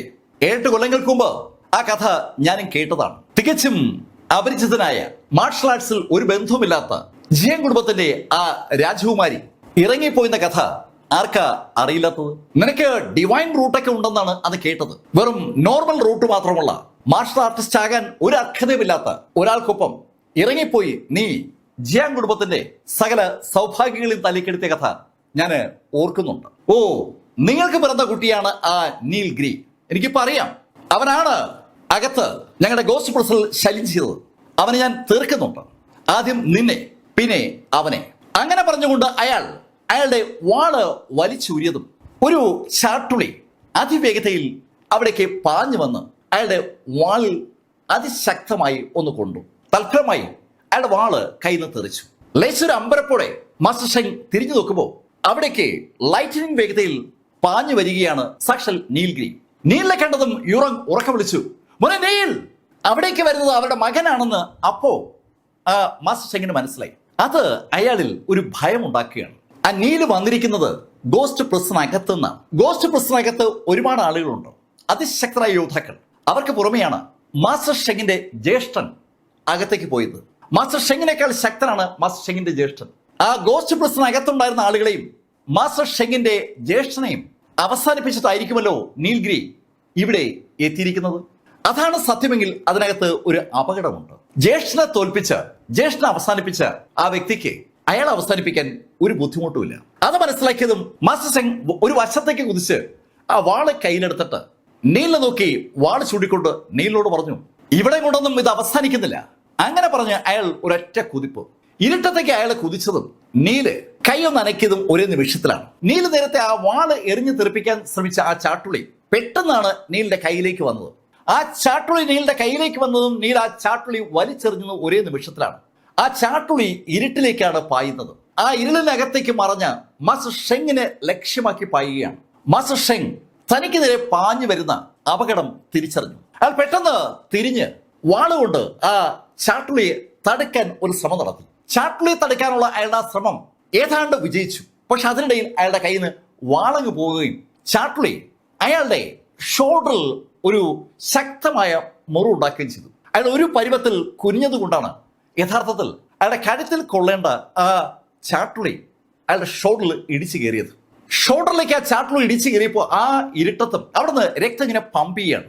അയാള് അടുത്ത നിമിഷത്തിൽ ആ വേദനയും സഹിച്ചുകൊണ്ട് മുന്നോട്ട് കുതിച്ച് ആ യൂണിവേഴ്സിറ്റിയുടെ മതിലിന് മുകളിലൂടെ റോഡിലേക്ക് ഒരു ചാട്ടം. ആ ഇരുട്ടത്തും നീൽ അത് ഐഡന്റിഫൈ ചെയ്തു. പക്ഷെ നീല് അയാളെ ഫോളോ ചെയ്യുന്നതിന് പകരം അവന്റെ അമ്മയുടെ അടുത്തേക്ക് വന്ന് യൂറോങ്ങിനോട് ചോദിച്ചു, അമ്മ അച്ഛനെവിടെ? അതിന് യൂറോങ് മറുപടി പറയാൻ ശ്രമിക്കുമ്പോഴാണ് ഒരു കാൽപര്യമാറ്റം അവർ കേട്ടത്. കാൽപര്യമാറ്റം കേട്ട ദിശയിലേക്ക് അവർ രണ്ടുപേരുടെ ശ്രദ്ധ തിരിഞ്ഞതും നീലിന്റെ കയ്യിൽ ആ ഡ്രാഗൺ സ്ലിങ്സോട് പ്രത്യക്ഷപ്പെടുകയും ചെയ്തു. ഒരു അപകടം ഇതാ വരുന്നുണ്ടെന്ന് മനസ്സിലാക്കിയത് കൊണ്ടാണ് നീൽ ആ വാളെടുത്തത്. വാള് നീൽ എടുത്തതും അവിടേക്ക് സാക്ഷാൽ ജിയാങ് ജിൻഫങ് കടന്നു വന്നു. ജിയാങ് ജിൻഫങ്ങിനെ കണ്ടപ്പോ നീല് ആ വാളങ്ങ് മാറ്റി. ജിൻഫങ് അവിടെ ഓടിയെത്തിയത് നീല് അപകടത്തിലാണെന്ന് മനസ്സിലാക്കിയത് കൊണ്ടാണ്. പക്ഷേ ഓടിയെത്തിയ അയാൾ കാണുന്നത് നീലിനൊപ്പം അയാളുടെ സഹോദരി യൂറോങ്ങിനെയാണ്. യൂറോങ്ങിനെ കണ്ട ജിഫങ് ശരിക്കും സ്തംഭിച്ച് അങ്ങനെ നിന്നു പോവുകയാണ്. ഈ ഹക്സിയിൽ ഇതിനു മുമ്പ് ഇങ്ങനൊരു സംഭവം ഉണ്ടായിട്ടില്ല. ഗോസ്റ്റ് പ്രശ്നകത്ത് അടയ്ക്കപ്പെടുന്ന ഒരാളും പുറം ലോകം കാണാറില്ല. അവരതിനകത്ത് അവസാനിക്കും. 8 കൊല്ലങ്ങൾക്ക് മുമ്പ് ഗോസ്റ്റ് പ്രശ്നത്തിൽ അകപ്പെട്ടു പോയ യൂറോങ് ഇത അയാളുടെ മുന്നിൽ ജീവനോടെ മജ്ജയും മാംസവുമായി നിൽക്കുകയാണ്. ആ കാഴ്ച വിശ്വസിക്കണോ വേണ്ടോ എന്നറിയാതെ അയാൾ അമ്പരം നിൽക്കുമ്പോൾ യൂറോങ് നീലിന്റെ കൈ പിടിച്ച് അതിവേഗം അവിടെ നിന്ന് മാറി. ശരിക്കും ജീഫങ് അങ്ങനെ സ്തംഭിച്ച് നിൽക്കുകയാണ്. നീല് മുന്നോട്ട് നടക്കുന്ന യൂറോങ്ങിനോട് വീണ്ടും ചോദിച്ചു, അമ്മ അച്ഛൻ? നീൽ, ഞങ്ങൾ ഇങ്ങോട്ട് വന്നപ്പോൾ ഇവിടെ ഒരു മൂടൽ മഞ്ഞുണ്ടായി. ആ മൂടൽ മഞ്ഞിനിടയിൽ നിന്റെ അച്ഛൻ പെട്ടുപോയായിരുന്നു. അതിനിടയിൽ ആർത്തർ എന്നോട് പറയുകയും ചെയ്തു പിന്നീട് കാണാമെന്ന്. അത്യാവശ്യമായി അച്ഛൻ എന്തോ കാര്യം ചെയ്യാനുണ്ട്, അതുകൊണ്ട് അച്ഛൻ നമ്മുടെ അടുത്തുനിന്ന് പെട്ടെന്ന് മാറിയത്. അങ്ങനെ യൂറോങ് പറഞ്ഞതും നീല് അവന്റെ അമ്മയോട് പറഞ്ഞു, അമ്മ എനിക്കിവിടെ ഒരു അപ്പാർട്ട്മെന്റ് ഉണ്ട് ഈ യൂണിവേഴ്സിറ്റിയിൽ, നമുക്ക് അങ്ങോട്ട് പോവാം. അവർ രണ്ടുപേരും കൂടി നീലിന്റെ അപ്പാർട്ട്മെന്റിലെത്തി. നീലിന്റെ അപ്പാർട്ട്മെന്റിൽ എത്തുന്നതിനിടയിൽ നീലിനോട് കാൻഹായ് പറയുന്നുണ്ട്, നീൽ എത്രയും പെട്ടെന്ന് ബ്രേക്ക് ത്രൂവിന് ശ്രമിക്കുക, എനിക്ക് പോകാനുള്ള സമയമായി. പീറ്റർ കാൻഹായ് നീലിനെ രക്ഷിക്കാനായിട്ട് അയാളുടെ അവശേഷിച്ച ആ ഊർജം ഏതാണ്ട് പൂർണ്ണമായി എടുത്ത് ഉപയോഗിച്ചു എന്ന് പറയാം. ശരിക്കും അയാളുടെ ഒറിജിനൽ ശരീരം മറ്റെവിടെയോ ആണ്. ആ ഒറിജിനൽ ശരീരത്തിൽ നിന്ന് ഒരു പ്രത്യേക ലെവലിലേക്ക് എത്തുന്ന ആളിന് അവന്റെ ആ സോളിനെ ചെറു കഷ്ണങ്ങളാക്കി മാറ്റാൻ പറ്റും. അതായത് ഒരു ചെറിയ അംശത്തെ അതിൽ നിന്ന് വേർതിരിച്ചെടുക്കാൻ പറ്റും.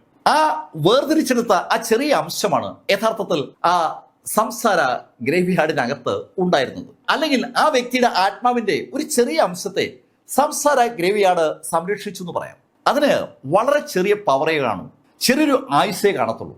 അത് പക്ഷേ ഇവിടെ നീലിന് ഉപയോഗപ്പെടുകയാണ്. കൃത്യമായിട്ടും ഈ സംസാര ഗ്രേവ്യാർഡിനകത്തുള്ള ആളുകളുടെ രീതികൾ എങ്ങനെയാണെന്ന് നീല് പഠിച്ചു കഴിഞ്ഞിരിക്കുന്നതുകൊണ്ട് തന്നെ അവിടെ ആ അപ്പാർട്ട്മെന്റ് അകത്തേക്ക് കയറിയതും നീല് അമ്മയോട് പറഞ്ഞു, അമ്മ ഞാനൊന്ന് റെസ്റ്റ് എടുക്കട്ടെ. അതിന് മറുപടിയായി യൂറോങ് പറഞ്ഞു, നീൽ നമുക്ക് ഹോസ്പിറ്റലിൽ പോവാം.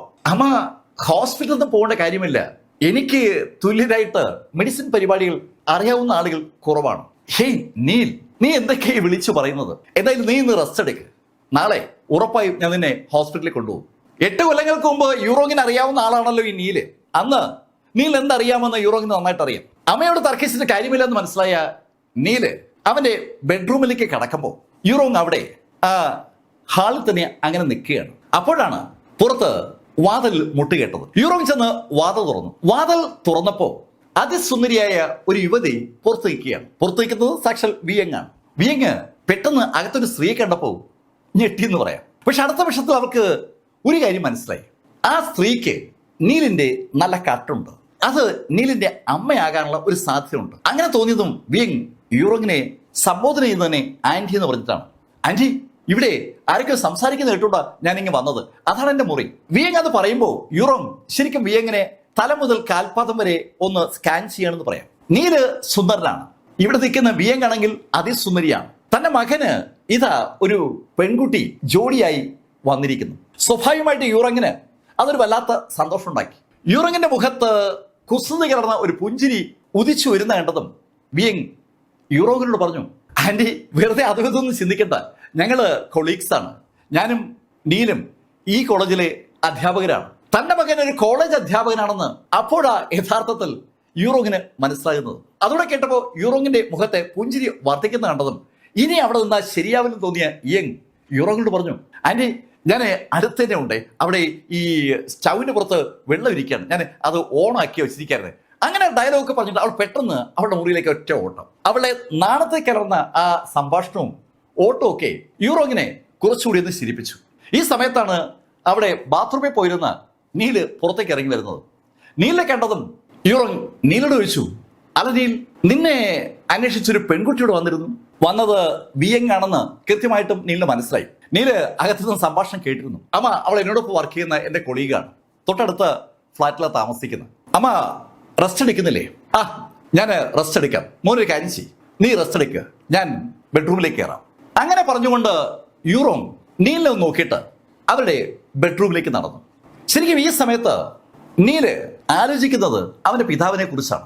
ഈ വീട്ടിൽ വന്നതിന് ശേഷവും പിതാവിനെ കുറിച്ച് നീല് അമ്മയോട് ചോദിച്ചപ്പോ പിതാവ് ഉടനെ വരും എന്നുള്ള മറുപടിയാണ് യൂറോങ് നീലിന് കൊടുത്തത്. നീല് അമ്മ കയറിപ്പോയ ആ മുറിയിലേക്ക് അങ്ങനെ നോക്കുന്നതിന് ശേഷം അവന്റെ മുറിയിലേക്ക് കടന്നു. നീലിന് എത്രയും പെട്ടെന്ന് യൂണിറ്റി ലെവലിലേക്ക് കടക്കണം. ഇപ്പോ ആ ട്രൂ എനർജി ട്രാൻസ്ഫോർമേഷൻ ലെവലിലെ അവസാനത്തെ സ്റ്റേജിൽ നീല് എത്തി നിൽക്കുകയാണ്. അത് ബ്രേക്ക് ചെയ്താൽ യൂണിറ്റി ലെവലിലേക്ക് നീല് കടക്കാൻ പറ്റും.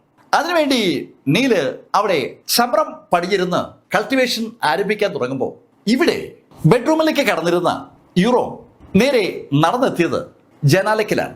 ജനാലയ്ക്ക് പുറത്തേക്ക് നോക്കിയിട്ട് യൂറോങ് അകത്തേക്ക് നോക്കുമ്പോൾ അവിടെ മേശപ്പുറത്തിരിക്കുന്ന മൊബൈൽ ഫോൺ കണ്ടു. നീലിന്റെ മൊബൈൽ ഫോണാണ്. യൂറോങ് ആ മൊബൈൽ ഫോൺ കയ്യിലെടുത്തു. അതിനുശേഷം അവൾ ഓർമ്മയിൽ നിന്ന് ഒരു നമ്പർ ഡയൽ ചെയ്തു.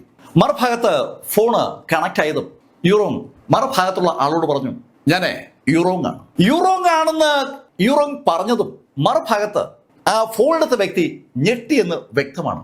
മിസ് യൂറോങ്, നിങ്ങളിത് എങ്ങനെയാ വിളിക്കുന്നത്? ഞാനേ ആ പ്രസിൽ നിന്ന് ഇറങ്ങി, എനിക്ക് അച്ഛനെ ഒന്ന് കാണണം. മിസ് യൂറോങ്, അതിപ്പോ നോക്ക്, എനിക്ക് അച്ഛനെ കാണണം, എനിക്ക് അച്ഛനോട് സംസാരിക്കണം. നിങ്ങൾക്ക് അതിനുവേണ്ടി ഒരു അപ്പോയിന്റ്മെന്റ് എടുത്തു തരാൻ പറ്റുമോ ഇല്ലയോ? അത് മാത്രം പറഞ്ഞാൽ മതി. സ്വന്തം അച്ഛനെ കാണണമെങ്കിൽ ഒരു അപ്പോയിന്റ്മെന്റ് എടുക്കേണ്ട ഒരു ഘട്ടത്തിൽ യൂറോങ് എത്തി നിൽക്കുകയാണ്. യൂറോങ് അങ്ങനെ ചോദിച്ചതും മറുഭാഗത്തുള്ള ആള് യൂറോങ്ങിനോട് പറഞ്ഞു, ഞാൻ എന്തായാലും ഓൾഡ് മാസ്റ്ററോട് സംസാരിക്കാം, അദ്ദേഹം അനുവദിച്ചാൽ ഉറപ്പായും ഈ നമ്പറിലേക്ക് തന്നെ വിളിച്ച് ഞാൻ മറുപടി നൽകാം. അതിനുശേഷം അയാള് ഫോൺ കട്ട് ചെയ്തതും യൂറോങ് മറ്റൊരു നമ്പർ ഡയൽ ചെയ്തു. ആ നമ്പർ കണക്ട് ആയതും യൂറോങ് മറുഭാഗത്തുള്ള ആളോട് പറഞ്ഞു, ഞാൻ ക്യാപിറ്റലിലുണ്ട്, നമുക്ക് നാളെ ഒന്ന് കാണണം. മറുഭാഗത്ത് വല്ലാത്തൊരു ആഹ്ലാദം ആ ശബ്ദം കേട്ടപ്പോൾ ഉണ്ടായെന്ന് വ്യക്തമാണ്. ആ ഫോൺ കട്ട് ചെയ്തതിനു ശേഷം യൂറോങ് വീണ്ടും ഒരു നമ്പറിലേക്ക് വിളിച്ചു. ആ നമ്പർ കണക്ട് ആയതും യൂറോങ് ആ വ്യക്തിയോട് പറഞ്ഞു, ജീഫങ്, നമ്മൾ എന്നും കാണും പോലെ റെസ്റ്റോറൻറ്റിൽ രാവിലെ 8 മണിക്ക് ഞാനുണ്ടാകും, നീ അവിടെ ഉണ്ടാകണം. വളരെ ഷാർപ്പായിട്ടാണ് ജീഫങ് എന്ന് വിളിച്ചുകൊണ്ട് യൂറോങ് അത് പറഞ്ഞത്. അത് മനസ്സിൽ തട്ടിയ മറുഭാഗത്തുള്ള ജങ് ജിൻഫങ് യൂറോങ്ങിനോട് പറഞ്ഞു, ഏയ് യൂറോങ്, നീ കുറച്ചുകൂടി സോഫ്റ്റ് ആയിട്ട് സംസാരിക്കുക, ഞാൻ നിന്റെ ബ്രദറല്ലേ. അതിന് മറുപടി പറയാതെ ഒരിക്കൽ കൂടി യൂറോങ് പറഞ്ഞു, സമയം തെറ്റണ്ട, നാളെ രാവിലെ 8 മണി നമ്മൾ സ്ഥിരം കാണുന്ന സ്ഥലം. അങ്ങനെ പറഞ്ഞ് യൂറോങ് ഫോൺ കട്ട് ചെയ്തു. കഥയുടെ ഈ ഭാഗം ഞാനിവിടെ അവസാനിപ്പിക്കുന്നു. അടുത്ത ഭാഗവുമായി അടുത്ത ദിവസം നമുക്ക് വീണ്ടും കാണാം. ഇതുവരെ എഗ് മാസ്റ്റർ കഥ നിങ്ങളോട് പറഞ്ഞത് സ്റ്റോറി ടെല്ലർ ചാനലിൽ നിന്നും BS ചന്ദ്രമോഹൻ. കമന്റിൽ ചെയ്യുക. Thank you.